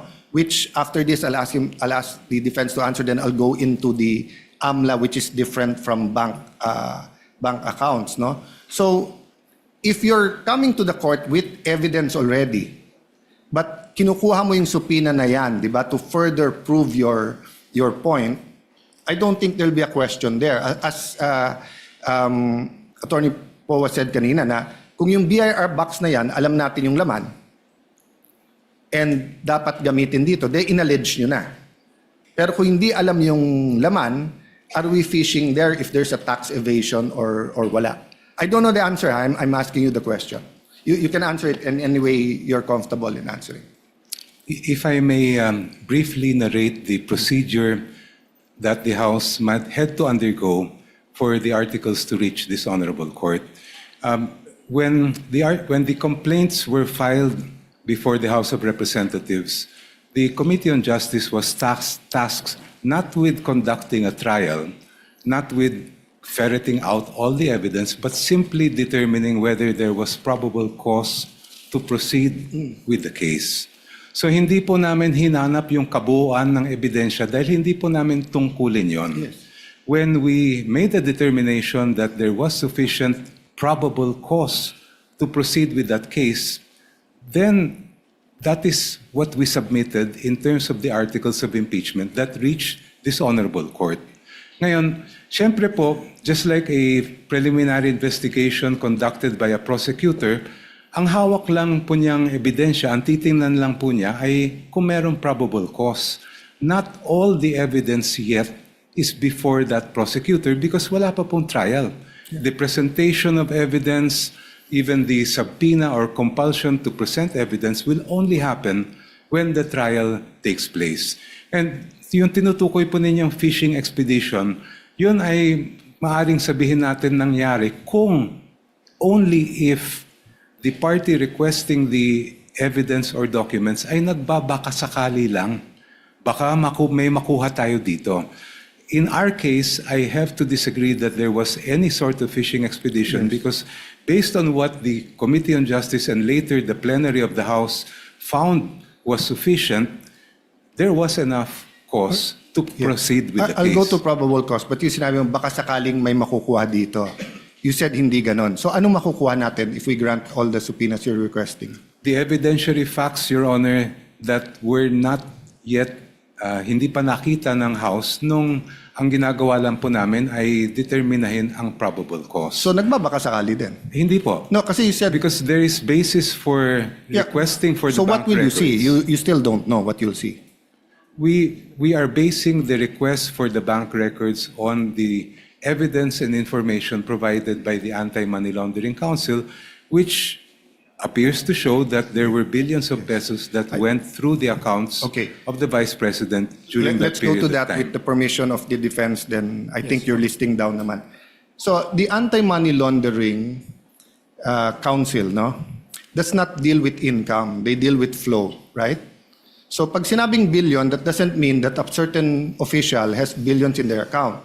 So meaning if I have ₱1 million deposit on January 1, and then on January 5, I take it out and put it in time deposit for 1 month, and 1 month later it comes out with 2% time deposit, hindi na 1 million yon. 1 million in, 1 million out, 2 million, 1 million in the time deposit, 3 million. Paglabas na may 2%, 1 million 2 pesos, 1 million 2,000 pesos, 4 million na yon. So hindi evidentiary yun, speculation sa ikot ng pera. Meaning, all I have to do is find someone with a bank account and give them a long enough period, and I will say that they have hundreds of millions or billions. Precisely, Your Honor, that is why we want the bank records to be produced. Because, as you mentioned, the only reports submitted by the Anti-Money Laundering Council pertain to covered and suspicious transaction reports. They do not show us the exact balances that were contained And in those bank accounts. And it is only the bank records that will provide that information. Agree. And it's suspicion. When you say suspicion, that does mean necessarily suspicion that it's attached to a AMLA crime, but it could be suspicious meaning 6 months walang gumagalaw, biglang everyday ngayon gumalaw. Di ba? Yun yung definition ng part ng definition ng AMLA. But if you cannot connect AMLA and the bank accounts, that's precisely what the defense and other people are saying. Aren't you nga fishing between the three? Fishing means hindi mo pa hawak, so you're trying to get a fish, in this case, a very big fish. Di ba? So, pag sinabing hindi fishing expedition, meron ka ng ebidensya, but you want to prove that in court, and you need that to prove it, but you know what to prove already. If we bring Your Honor's logic to its conclusion, that would mean that the Committee on Justice would have to conduct a full-blown trial, get all the evidence at that level, so that we do not have to fish anymore when we get to this court. When that is not the contemplation of the procedure for impeachment under the Constitution. I won't argue what the House... With the permission of the gentleman of the floor, Senator Cayetano, Last 2 questions. thank you very much. So, Senator Escudero, myself, we were in the Estrada and Arroyo impeachment. And it's harder to impeach a president than a vice president. Diba? But whether it was accounts, anong laman, property, kotse, we did our homework. So it's not my place to tell you, you did or not. Kaya nga tinatanong ko, may ebidensya ba o wala? Or is it a fishing expedition or not? But as I said a while ago, I won't argue. So I have one last question after that, but I'll go first to the defense. In the context of what I asked, no? Between those 2 examples, eto salin mo, eto income mo, malaki salin mo, we can agree it's unexplained. Kasi nga, you need to explain it further. But is it automatically ill-gotten wealth? No, Your Honor. So if it's not automatically ill-gotten wealth, in your view, I mean, I read this from your, maybe you can just restate, why is it a fishing expedition? Opo. Your Honor, because precisely, yun pong sinasabi nila na unexplained wealth, they were basing it for 20 years, for one. No? Pangalawa, they couldn't pinpoint exactly bakit mo nasabing may unexplained. Alin dito sa properties yun unexplained. No? Third, and if I may elaborate from our memo, if you look at the articles of impeachment, it presupposes that the Vice President earned 30 million over a span of 20 years. Yes, they did not think about the Vice President not being in public office from 2013 to 2016. They didn't think about the income that could have, been generated by being married to a lawyer who had his own law office. So to us, it was basically a conjecture, speculation, conclusion of law and fact to say, biglang, may unexplained wealth po dito. No? That's basically our point. And then secondly, the decision earlier, it was mentioned by distinguished opposing counsel, decision rests upon this court to determine kung meron ng unexplained wealth. I disagree with that. The ultimate decision rests upon this court, that is true. But the initial decision rests with the person accusing, hindi ba? Pero nung nag-accuse yung tao sa Sabalian Cabrera complaints, wala man lang nakasulat po doon. Kanina na-mention po yung should the Committee on Justice now conduct a full-blown trial? No, it shouldn't. It should just evaluate the complaint. Parang nga pong piskal, parang preliminary investigation. Pag tayo po pumunta sa piskal, at ang dala lang natin doon ay puro paratang, wala man lang supporting document, what will the fiscal do? Dismiss the case outright. Yan naman po ang totoo. No? So that was our point to begin with, and that is why we're saying fishing expedition ito. Kasi hindi mo man lang ma-pinpoint kung anong transaction yung sinasabi mong nag-amass ang Vice President natin. Anong taon na nag-amass yung Vice President natin ng ill-gotten wealth or unexplained wealth.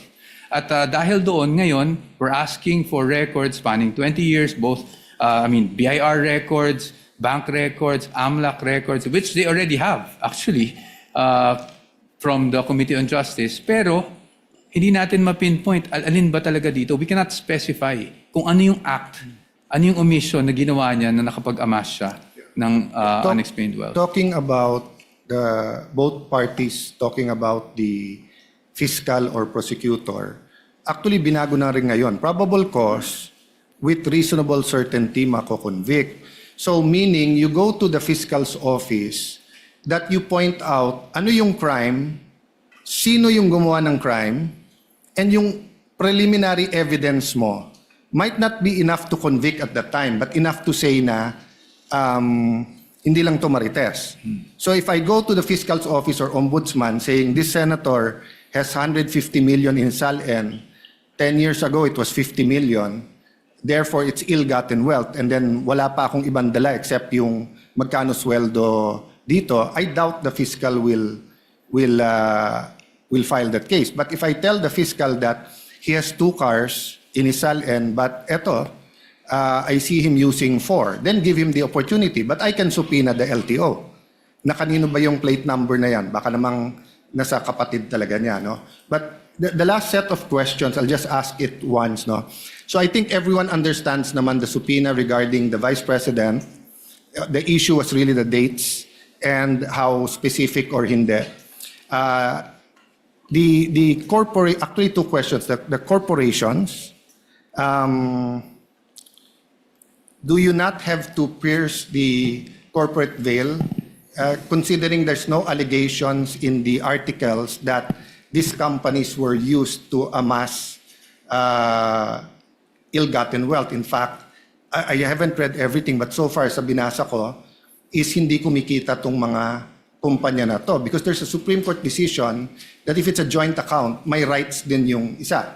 And I don't even know if we informed all of those companies that we might subpoena their records. So did we give them that opportunity? Isama ko na yung last question, Mr. Presiding Officer, and I won't follow it up, no? But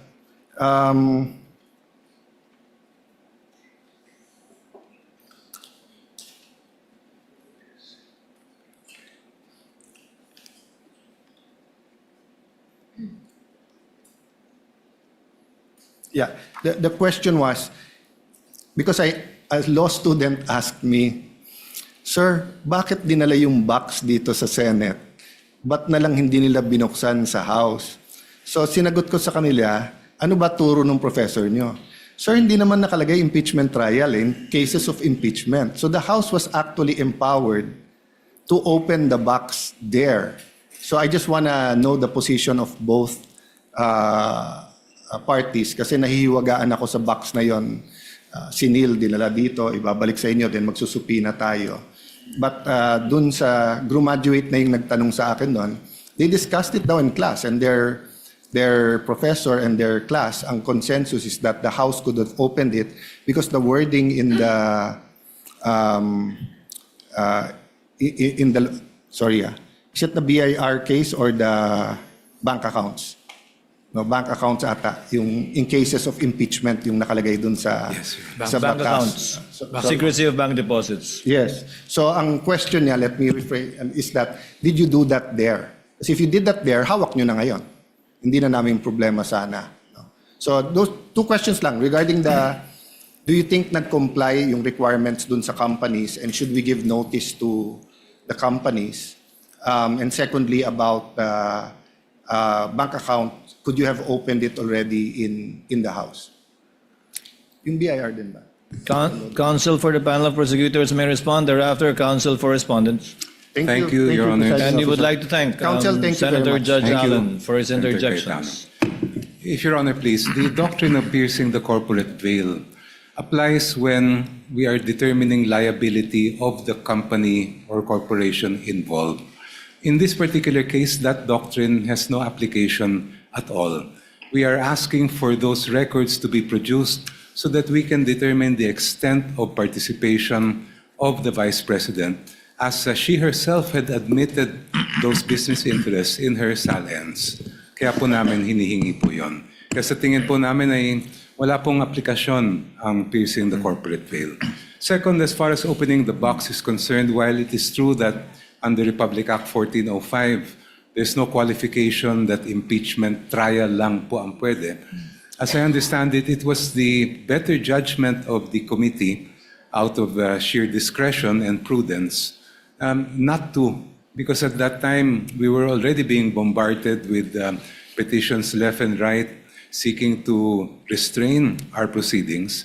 And we felt that it would be more prudent to bring the matter to this honorable court. Thank you. Your Honor. Counsel for the respondent. On the first point, Your Honors, on piercing of the corporate veil, para sa amin, pwede lang naman under jurisprudence mag-pierce ng corporate veil. Ibig sabihin, kasi separate and distinct personality mga korporasyon, you can pierce that veil if there's an allegation of fraud. And in this case, wala naman pong allegation ng fraud. Pangalawa, kung totoo po na talagang hinahanap lang po ng kinakagalang-galang na prosecution ay tungkol dun sa divestment issue, then they will not need the tax records, the bank records, or even the AMLC records of these companies because all they need would be the GIS. The General Information Sheet would show you exactly the extent of the interest of the stockholders, hindi po ba? Pangalawa, pagdating naman po dun sa what's our position, pagdating sa bank secrecy and the exception on cases of impeachment. Sa aming pananaw, at the committee level, meaning Committee on Justice, ay hindi pa po applicable yung exception na ito. And we are holding on to the ruling of Marquez versus Ombudsman or Desierto, I believe, no? Wherein it was said na pagdating sa preliminary investigation, hindi pa po applicable yung mga exceptions under the Bank Secrecy Act, and there has to be a pending case before such bank documents are in fact subpoenaed. That is our position, Your Honors. Thank you, counsels for the parties. Chair will now make a ruling, but prior to that ruling, Chair would like to inquire very, very briefly from the counsels. First, for the counsel for respondent, may the court know when the respondent was married to her spouse and what is the property regime governing their marriage? Your Honor, I believe they were married, but let me just check the facts just to be sure, but I think it was 2007. 2007, Your Honor. Can I get back to you on the specific date for that? The date would not be necessary because 2007 would mean they would be covered under the family code. So may the Yes, Your Honor. chair ask, what is the property regime governing their marriage? As far as I know, there are no property regime arrangements or prenup. That's why, Your Honor, I would assume it would be the default property regime, which would be The absolute community of property. Thank you, counsel. Chair will now make its ruling. The impeachment court will now resolve the prosecution's renewed request for the issuance of subpoena ducis tecum dated July 6, 2026. You may seat, counsels. Directed to the concerned banking institutions and Anti-Money Laundering Council. The court begins with the standards governing the issuance of subpoena ducis tecum. These are set forth in Section 3, Rule 21 of the Rules of Court, which provides, among others, that in the case of a subpoena ducis tecum, it shall contain a reasonable description of the books, documents, or things demanded, which must appear to the court as prima facie relevant. Settled jurisprudence has affirmed and clarified these requirements in the 2021 case of Republic versus Sandigan Bayan, dated 2/15/21, where the Supreme Court stated, quote, a subpoena ducis tecum may be issued if the tests of relevancy and definiteness are satisfied. The court must ensure that, number one, the books, documents, or other things requested must appear prima facie relevant to the issue, subject of the controversy, the test of relevancy. And number two, such books must be reasonably described by the parties to be readily identified, the test of definiteness. In the case of BSB Group Inc. versus Go, GR number 168644, the court stated that evidence is relevant when it bears such a direct relation to the fact in issue as to induce a belief in its existence or non-existence, and when it relates to a collateral fact from which the existence or non-existence of the principal fact may logically be inferred. These requirements are intended to ensure that the subpoena is not used, as mentioned earlier and discussed earlier, as a tool for a fishing expedition as held in Apostol versus Lubingan Rafael, GR number 260640, dated October 1, 2025. We are also aware of the ruling of the Supreme Court in H.C. Libenau versus Philippine National Oil Company, GR number L13463, quote, a general inquisitorial examination of all the books, papers, and documents of an adversary conducted with a view to ascertain whether something of value may or may not show up will not be enforced. However, after a careful examination of the records requested, the court finds that the requested documents meet the requirements set forth above. They are reasonably described, readily identifiable, prima facie relevant, and material to the allegations under Article 2. This is not the first time that bank records have been examined by an impeachment trial. During the impeachment trial of former Chief Justice Corona, the Senate, sitting as an impeachment court, granted the prosecution's request for the production of bank records. In granting that request, the court cited Section 2 of Republic Act No. 1405, which expressly recognizes cases of impeachment as an exception to the confidentiality of bank deposits and the rights to privacy of depositors. As to the requested period from 2007 to 2021, the defense's objection is overruled. The respondents' invocation of what they referred to as offenses in term, quote-unquote, in their memorandum, doctrine in Duterte versus HOR, does not avail. First, the documents requested under the subpoena ducis tecum will not be used to allege additional independent impeachable offenses. The court will not allow this in adherence to the doctrine laid down in Duterte v. HOR, as this will violate the respondent's right to be informed of the nature and cause of the accusations against her and her rights to due process at every stage of the proceedings. Rather, the court will only allow these records to be used to establish a factual baseline against which the respondent's assets, financial transactions, and business interests during her present term may be assessed. Establishing such a factual baseline is recognized in settled jurisprudence involving allegations that a public officer's wealth is manifestly disproportionate to the lawful income and financial capacity of the officer and the officer's spouse. As held by the Supreme Court in Concerned Taxpayer versus Doblada Jr., dated 8 June 2005, quote, in determining whether the properties acquired were manifestly out of proportion to the lawful income of the spouses, necessarily requires comparing their value with the spouse's salaries, benefits, other lawful income, and revenues from legitimately acquired properties or businesses. Further, in the case of Ombudsman V. Bernardo, GR number 181598, quote, respondents' beginning net worth must be considered for purposes of determining whether his disposable income was more than sufficient to justify his property acquisitions and foreign travels for the covered period, and whether he possesses the financial capability to acquire or purchase properties as reported in his SAL-N. Quote, such net worth of the respondent as declared in the statement filed by him or her from the first day of his employment with the government shall be considered as his true net worth as of such date for purposes of determining his capacity for future property acquisitions during his tenure as a public officer. Any unexplained increase in his net worth thereafter may fall within the ambit of the presumption provided for in Republic Act No. 1379.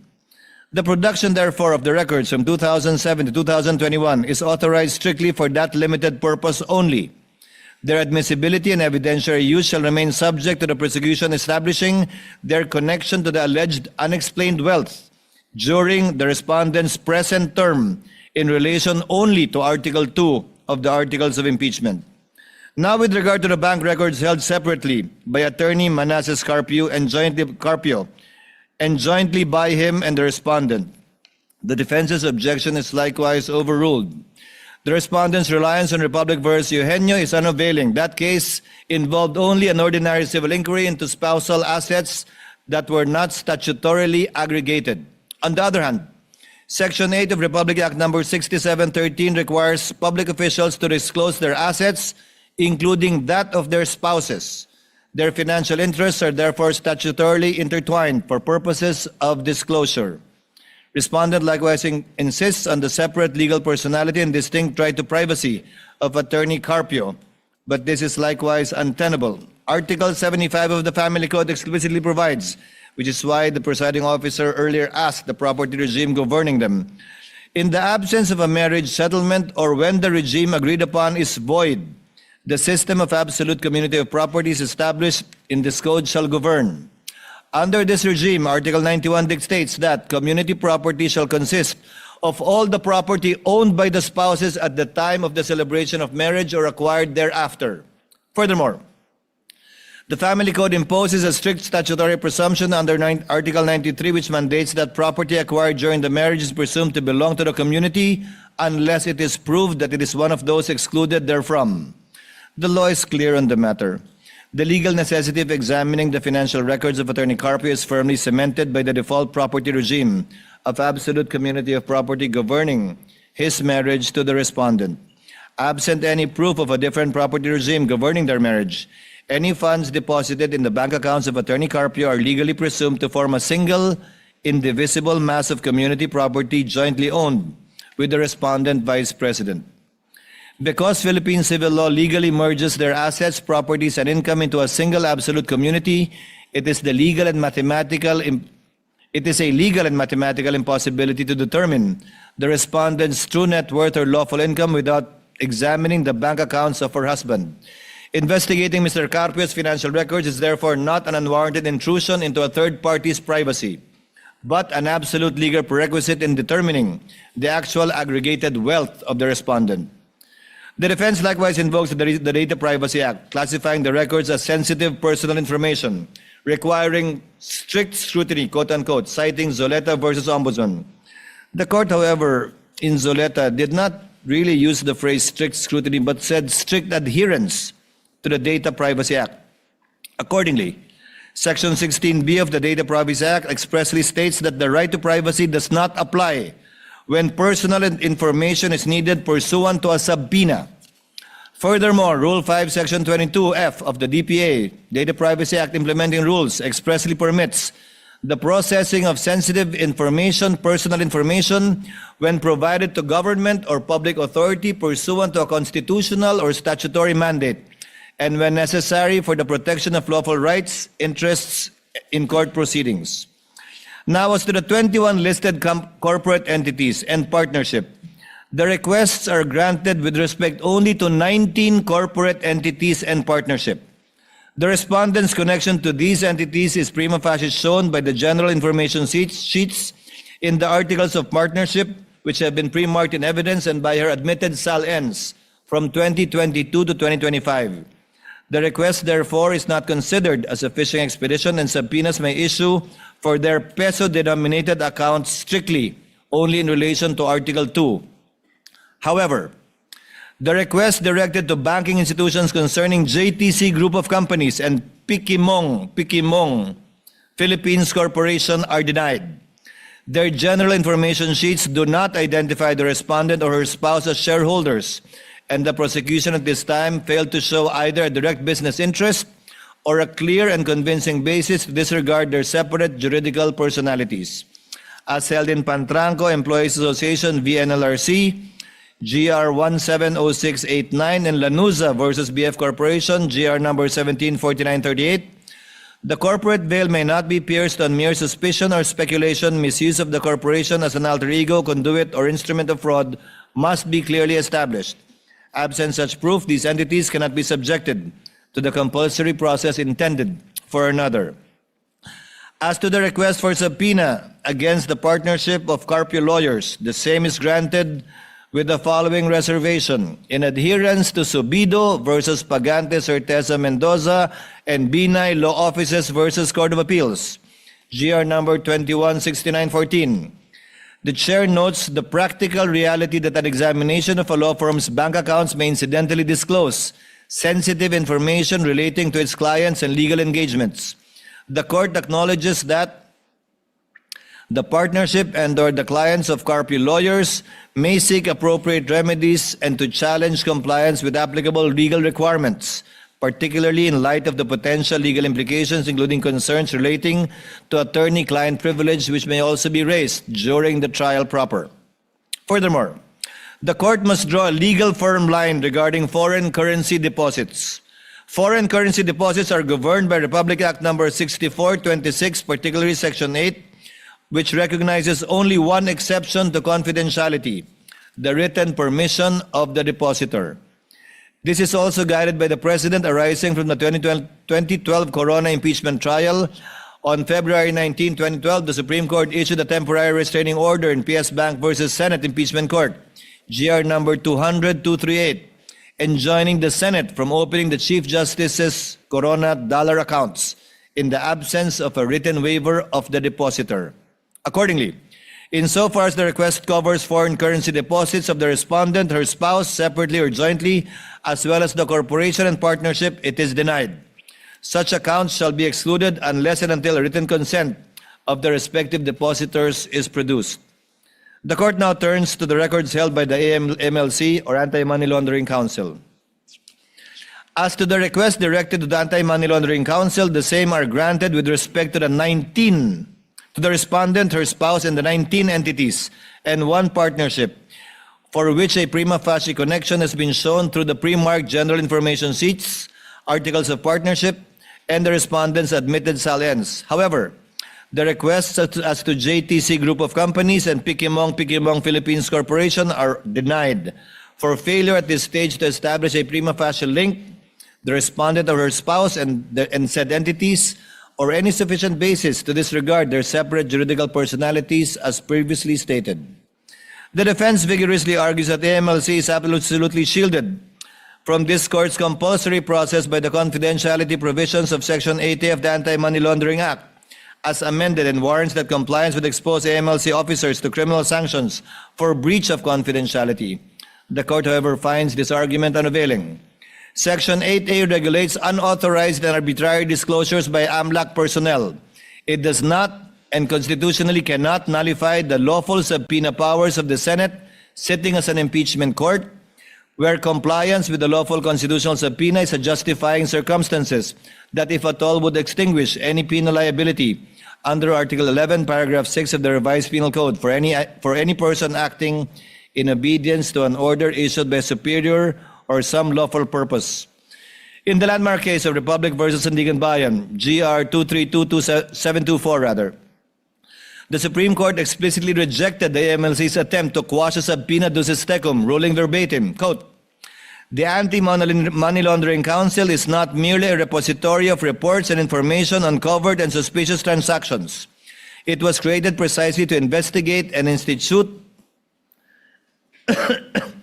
charges against those suspected to commit money laundering activities. The criminal prosecution of such activities would be unduly hampered if we were to prohibit it from disclosing such information. For the Anti-Money Laundering Council to refuse disclosing the information required of it would be to go against its very function under the law." Further, as held by the Supreme Court in Sabio versus Gordon, GR number 174340, by parity explained that statutory provisions on confidentiality and exemptions from inquiry cannot be invoked to deny access to information by Congress in aid of legislation. It is therefore the position of this court that if the Sandigan Bayan, pursuant to its subpoena powers, cannot be denied AMLC records, as well as the legislature in aid of legislation, it most certainly cannot be denied to the Senate, sitting as an impeachment court. The defense also vehemently objects to the production of AMLC documents by pointing out to the agency's own printed footnotes, which restrict the reports for intelligence purposes only, quote unquote, and explicitly state they are not to be used as evidence in any formal proceedings. The court, however, overrules this objection.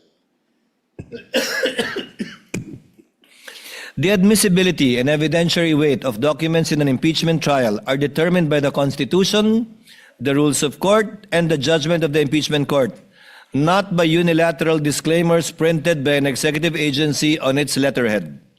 An administrative footnote or internal intelligence sharing protocol cannot rise to the level of a constitutional or statutory exclusionary rule. While the AMLC's internal protocols are validly designed to prevent premature leaks during ongoing investigations, they cannot legally operate to tie the hands of the impeachment court once the documents are lawfully subpoenaed. Because the requested suspicious transaction reports and covered transaction reports satisfy the threshold of prima facie relevance in tracing the alleged accumulation of unexplained wealth under Article 2, they shall be produced. The defense further invokes the 5-year record retention period under the AMLA regulations. The 5-year period is a minimum mandatory retention requirement imposed on covered institutions. It is not an absolute prohibition against keeping or producing all the records. Accordingly, let AMLC invoke this limitation in its return, which this court shall take into account and inform the parties thereon accordingly, should they be unable to comply with the subpoena. As for the partnership of Carpio lawyers, Section 1 of Republic Act No. 10365, amending Section 3A7 of Republic Act No. 9160, treats as covered persons those including lawyers who manage client money or assets, manage bank savings and securities accounts, organize contributions for companies, or create, operate, or manage judicial persons or arrangements. Section 2C of AMLC Regulatory Issuance B No. 1, Series of 2018, adopted on May 10, 2018, and filed on June 13, 2018, expressly reiterates this activity-based rule. The court recognizes the statutory exception for lawyers acting as independent legal professionals, where the information concerns their clients or disclosure would compromise client confidences or the attorney-client relationship. Absent any showing, however, that the particular record sought contained such information or would compromise a protected confidence, the exception cannot be invoked merely because the entity concerned is a law partnership. It protects client confidences. It does not confer a blanket immunity upon every financial record bearing the law firm's name. The request for the issuance of subpoenas for the identified financial records, therefore, pertaining to Carpio lawyers is granted, subject to the remedies in law and/or their legal right to assert a specific claim of privilege over a particular document at the proper time.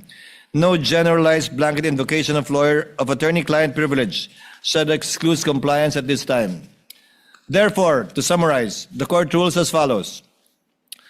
The request for subpoenas directed to the concerned banking institutions covering the accounts of respondent, Attorney Mans Carpio, separately or jointly, the partnership of Carpio lawyers, and the 19 listed corporate entities is granted. The banks are ordered to submit to the clerk of court the documents on July 30, 2026 at 9 a.m. with the attendance of parties and counsels. The request insofar as it seeks the records pertaining to JTC Group of Companies and Pikimong Philippines Corporation is denied for failing to establish prima facie relevance.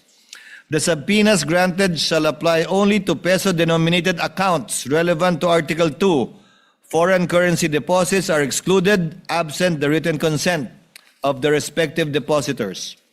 The subpoena directed to the Anti-Money Laundering Council covering respondent Attorney Mans Carpio separately and jointly with the respondent, the partnership of Carpio and lawyers, and the 19 listed corporations and entities is granted. The request insofar as it seeks records pertaining to JTC Group of Companies and Pikimong Philippines Corporation is denied for failing to establish prima facie relevance.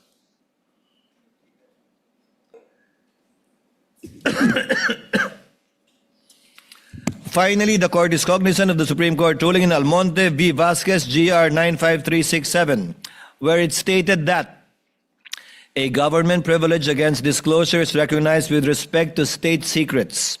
and it is not amiss to state that even matters of national security have been inquired into in appropriate in-camera proceedings by the court.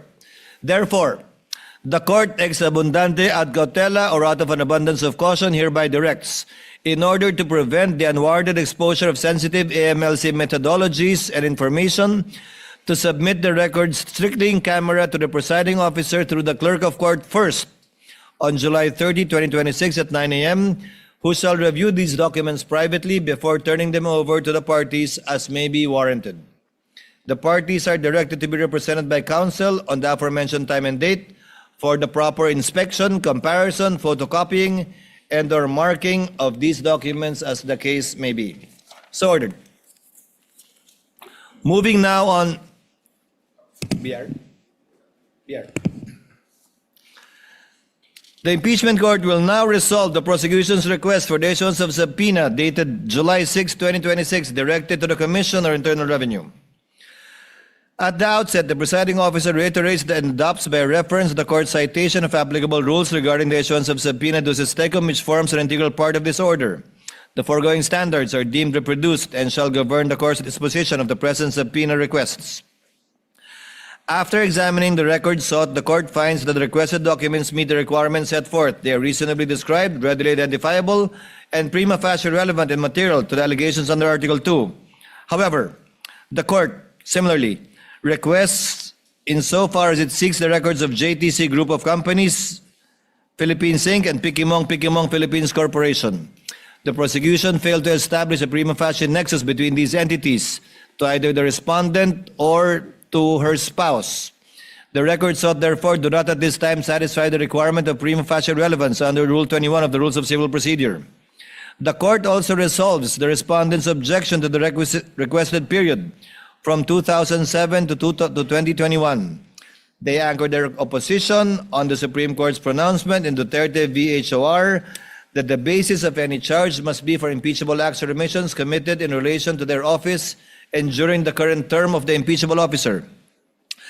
The argument, as stated earlier, fails because first, the documents requested under the subpoena ducis tecum will not be used to allege additional impeachable offenses. This court will not allow it.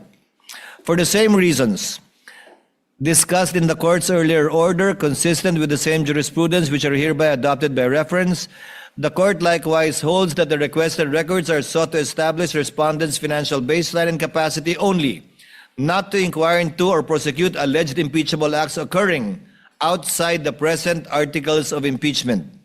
Accordingly, these records are required to establish a factual baseline against which the respondent's assets, financial transactions, and business interests during her present term may be assessed.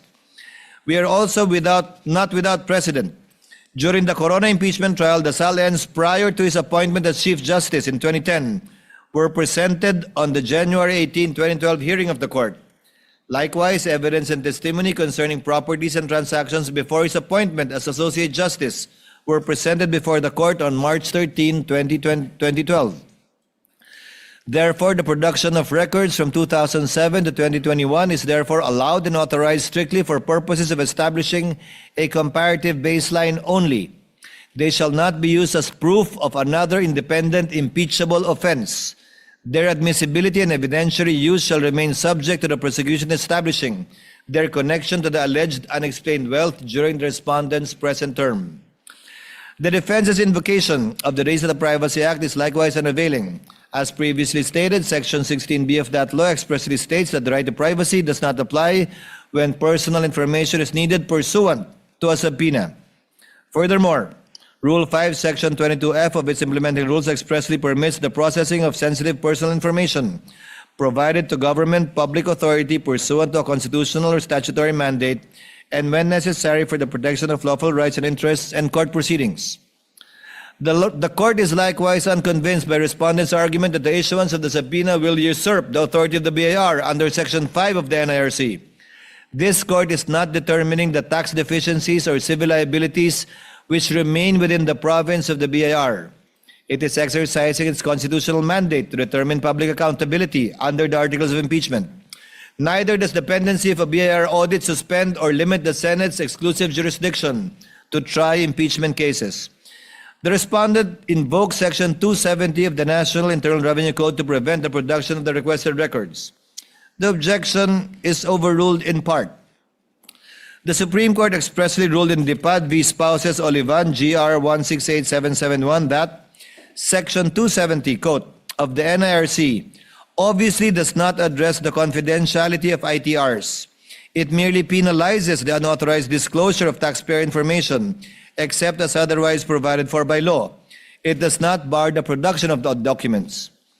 However, the respondent correctly invokes Section 71 and other provisions of the NIRC, which recognizes only 3 instances in which a taxpayer's records may be opened for inspection. Number 1, upon order of the President or authorization of the President. Number 2, upon the request of a foreign tax authority with the approval of the President. Or number 3, upon the taxpayer's waiver. Nevertheless, the existence of these statutory limitations does not at this stage preclude the issuance of the requested subpoena. The issuance of subpoena is merely a preliminary procedural step and does not by itself authorize the disclosure, inspection, or admission of the requested tax records into evidence. In fact, this issuance is the order that shall set, if at all, things in motion. Upon service, the BAR Commissioner may refuse compliance, very much like what they did with the House, or comply by invoking any of the exceptions under the NIRC as previously mentioned, without a satisfactory showing of faithful compliance with any of the enumerated exceptions. This court shall not receive any subpoenaed records from the BIR, similar to what was done when the sealed box ordered by this court to be returned to them. There is also a precedent during the 2012 Corona impeachment trial. The Senate issued a subpoena and thereafter awaited the return of the BIR Commissioner. The requested records were produced only after the requisite presidential authorization had been obtained, one of the recognized exceptions under Section 71 of the NIRC. The respondent, however, is not without recourse nor remedy. In the event the requested tax records are lawfully produced pursuant to any of the statutory exceptions, the respondent may at the appropriate stage of the proceedings raise any and all objections concerning their relevance, materiality, authenticity, admissibility, and other evidentiary infirmities. The issuance of subpoena should not be construed as a ruling on the admissibility of the documents ultimately produced. On this basis, the subpoena shall therefore be issued, and we shall await the return of the BIR Commissioner, at which time the court shall take such action as may be deemed necessary and appropriate. Accordingly, in view of the foregoing, the request for the issuance of subpoena directed to Commissioner Carlito Martin R. Mendoza of the BIR is hereby granted. The request insofar as it seeks the records pertaining to JTC Group of Companies, Inc. and Pikimong Philippines Corporation is hereby denied for failure to satisfy the requirement of prima facie evidence. The Commissioner is directed to make the appropriate return to this court in accordance with the law on July 30, 2026 at 9 a.m. before the Clerk of Court. The court shall await the return before taking any further action as may be warranted. The parties are likewise directed to be represented by counsel on the aforementioned time and date for inspection, comparison, photocopying, and or marking as the case may be. So ordered. Senator Judge Alan Cayetano is recognized. Thank you were you seeking for that recognition earlier. exhaustive ruling, Mr. Presiding Officer. I won't ask you to repeat it. Because you explained both in the caucus and here that there are only 2 motions, there are parts, I'm talking about myself first, but I think some feel the same way. There are some parts that we agree, some parts we disagree. For example, to subpoena the certain records between 2022 to 2026. Then in my case, I agree with the know your client opening balance just for reference so that you have a starting point. So may I suggest that instead of objecting, I don't know if I'm alone or with others, I will not manifest anymore, but may I submit in writing which parts of the ruling I disagree, and if anyone wants to either manifest or submit in writing. But I do have one question to the presiding officer. So you narrated everything. In the page 2 of the request for subpoena for 004,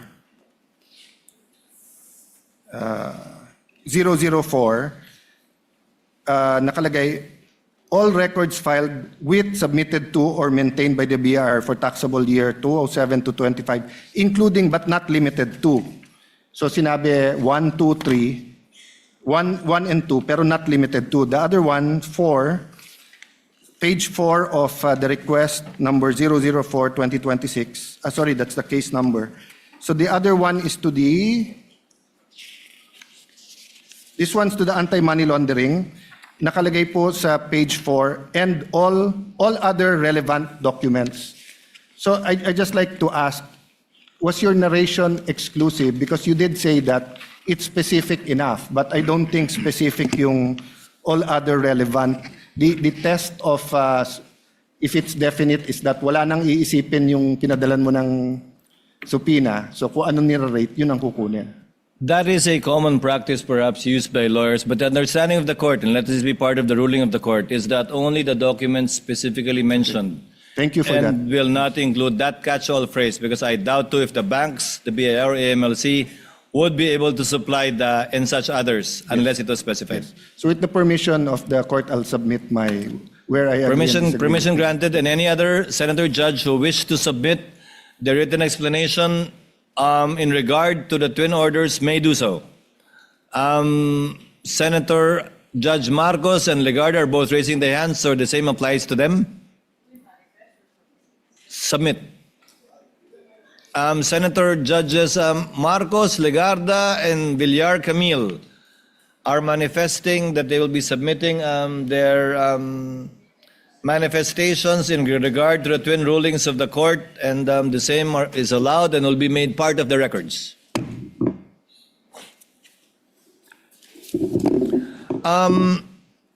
For the information of the court, yes, Senator Judge Pia Cayetano is recognized. What is your pleasure, ma'am? Mr. Presiding Officer, I'll just make a short manifestation because The lady may proceed. Alan's written submission might be so long, it might just be easier for me to make my own manifestation. Para tumawa naman kayo, guys. Sobrang seryoso natin. But it is a serious topic. Very simply, Mr. President, personally, on the issue of the dates, no, for the submission of the, what was it, 2007? Goes back as 2007 to 2026. And the term of the Vice President in question is 2022 to 2026. My humble position is, and I'm cognizant of the case that was cited by the prosecution. I also found that my own research, the presiding officer used it in the justification of the decision, says that you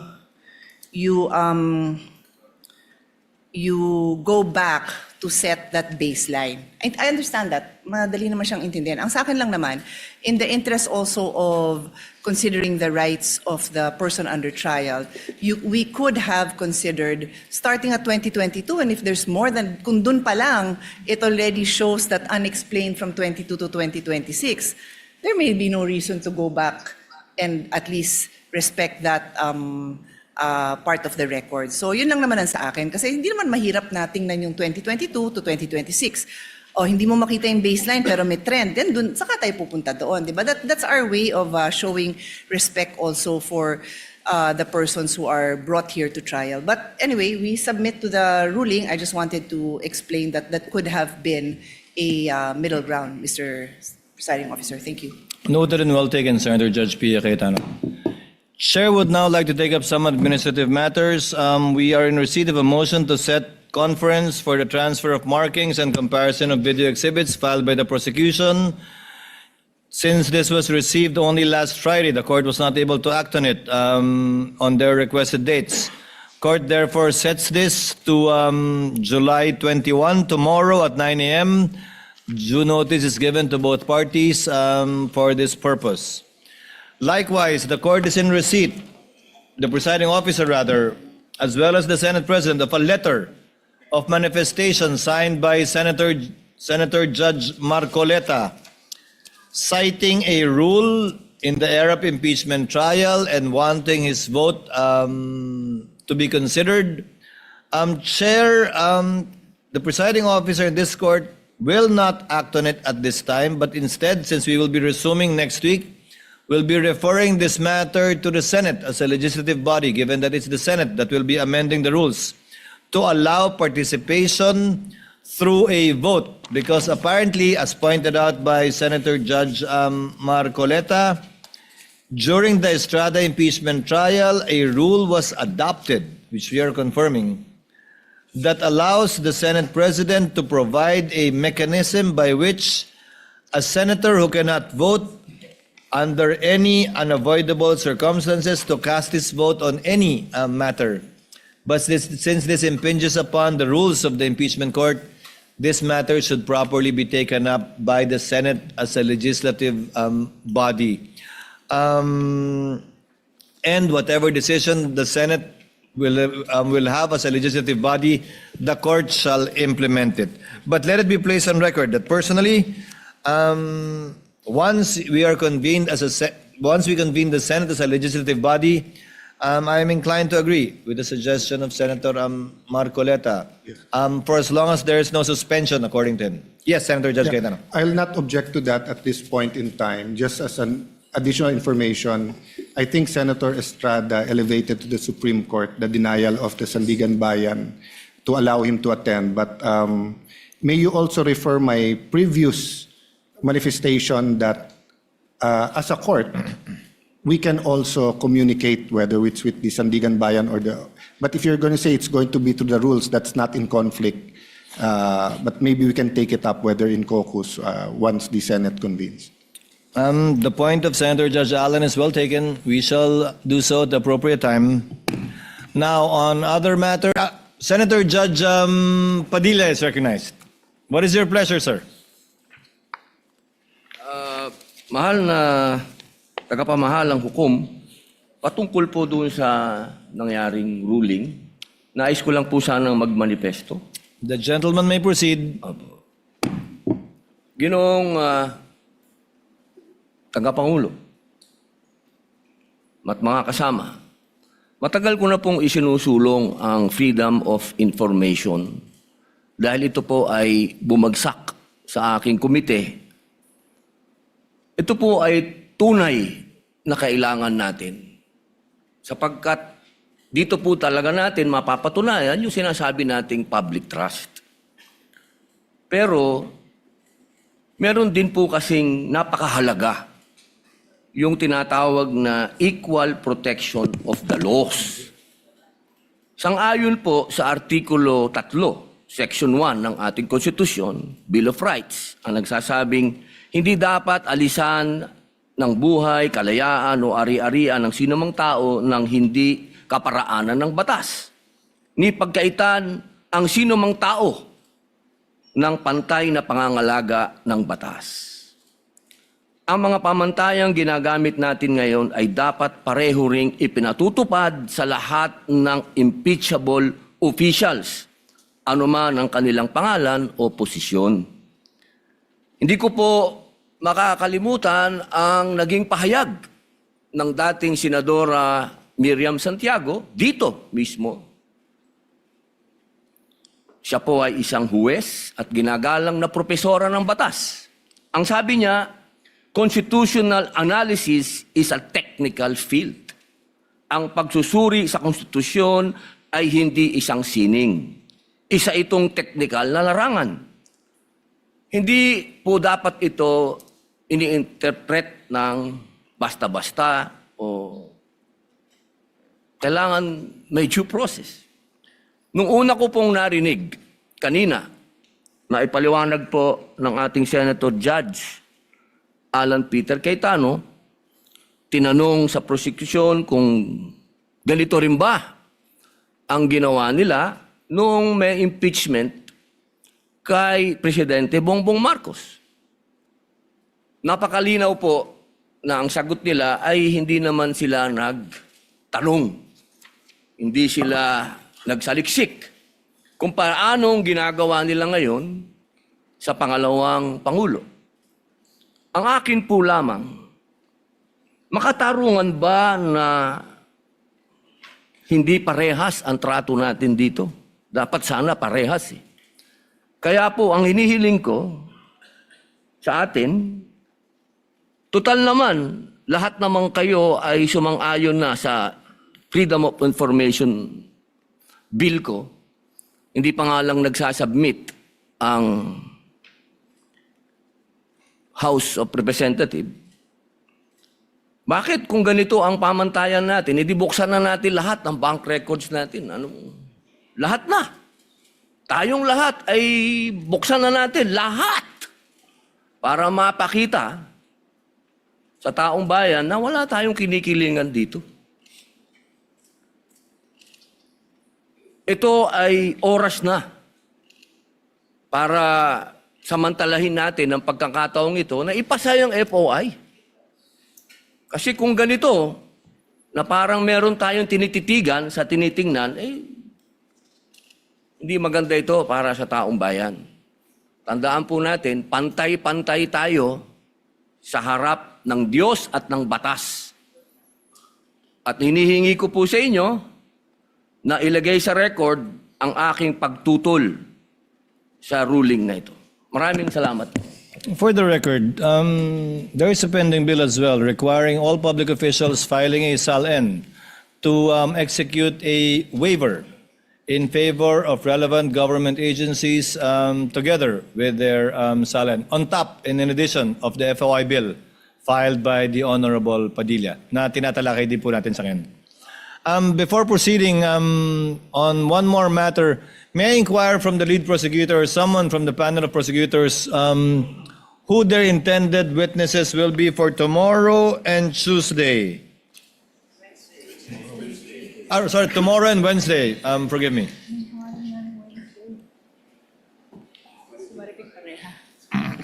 Your Honor, our intended witness for tomorrow is Attorney Melvin Matibag, the NBI Director. And for Wednesday, Your Honor, it will be Marivic Pareja of the Legislative Archive Office of the House of Representatives, Your Honor. And on Wednesday, the bank officials? In addition, Your Honor, but considering that we only have Tuesday and Wednesday for trial, but after Marivic Pareja, we will also be presenting the two land bank officials, Your Honor. Yes, because we issued a subpoena ad testificandum against these two bank officials to attend tomorrow and Wednesday.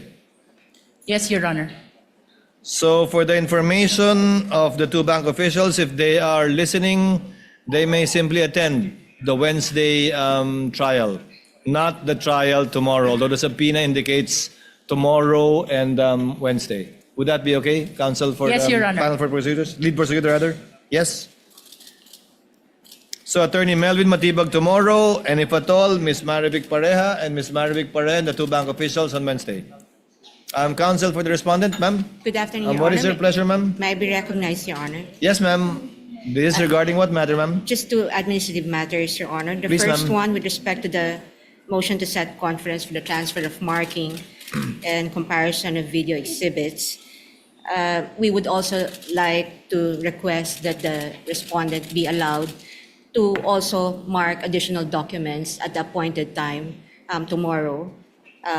In effect, we're asking Also at the 9 same o'clock. latitude. Yes, Your Honor.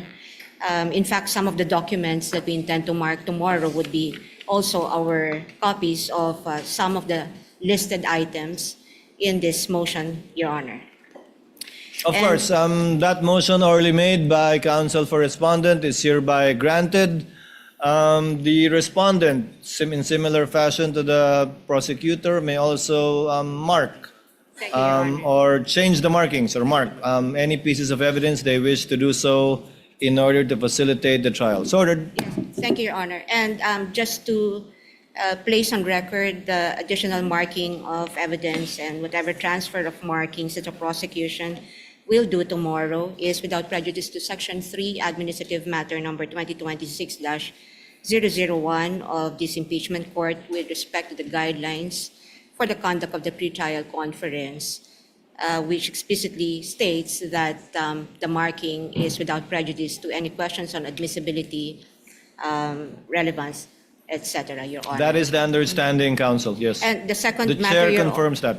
Second matter, Your Honor, with respect to the earlier ruling given by this court on the two requests for subpoena, Your Honor, defense requests for certified true copy of that ruling, Your Honor. Thank you. Chair will address that. It will be included in the journal. However, the journal will have to await the manifestations to be submitted by any senator judge who may agree or disagree with the ruling. So we might not be able to approve the journal tomorrow, although we will do as best as we can. But as soon as the journal is approved, we shall make it available. But the TSN can be made available perhaps by tomorrow. Thank you, Your Honor. That's all, Your Honor. Your Honor, may I make a short manifestation with regards to the order of presentation, Your Honor, earlier mentioned by the prosecution? Of witnesses? Yes, Your Honor. Subject to the limitation mentioned by Senator Judge Allen the other week, if you remember. Yes, Your counsel, Honor, I understand. The lady may proceed. We are maintaining the presentation of NBI Director tomorrow, that is Tuesday, July 21. And then following the NBI Director, Your Honor, will be the two land bank managers in the person of Violeta San Constantino of Shaw Branch Manager and Denita Camposano of DepEd Branch Manager. As to the presentation of the Legislative Archive Officer, we will be determining the appropriate time when to present her, Your Honor. So the court recalls or withdraws the earlier statement that the two bank officials may appear on Wednesday. The subpoena stands, therefore, requiring their appearance to respond to the subpoena ad testificandum tomorrow, July 21 and July 22. We confirm, Your Honor. So noted.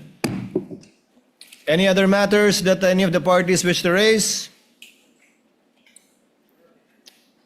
There being none, since we did not have a break, trial is hereby adjourned until July 21, Tuesday at 2 p.m.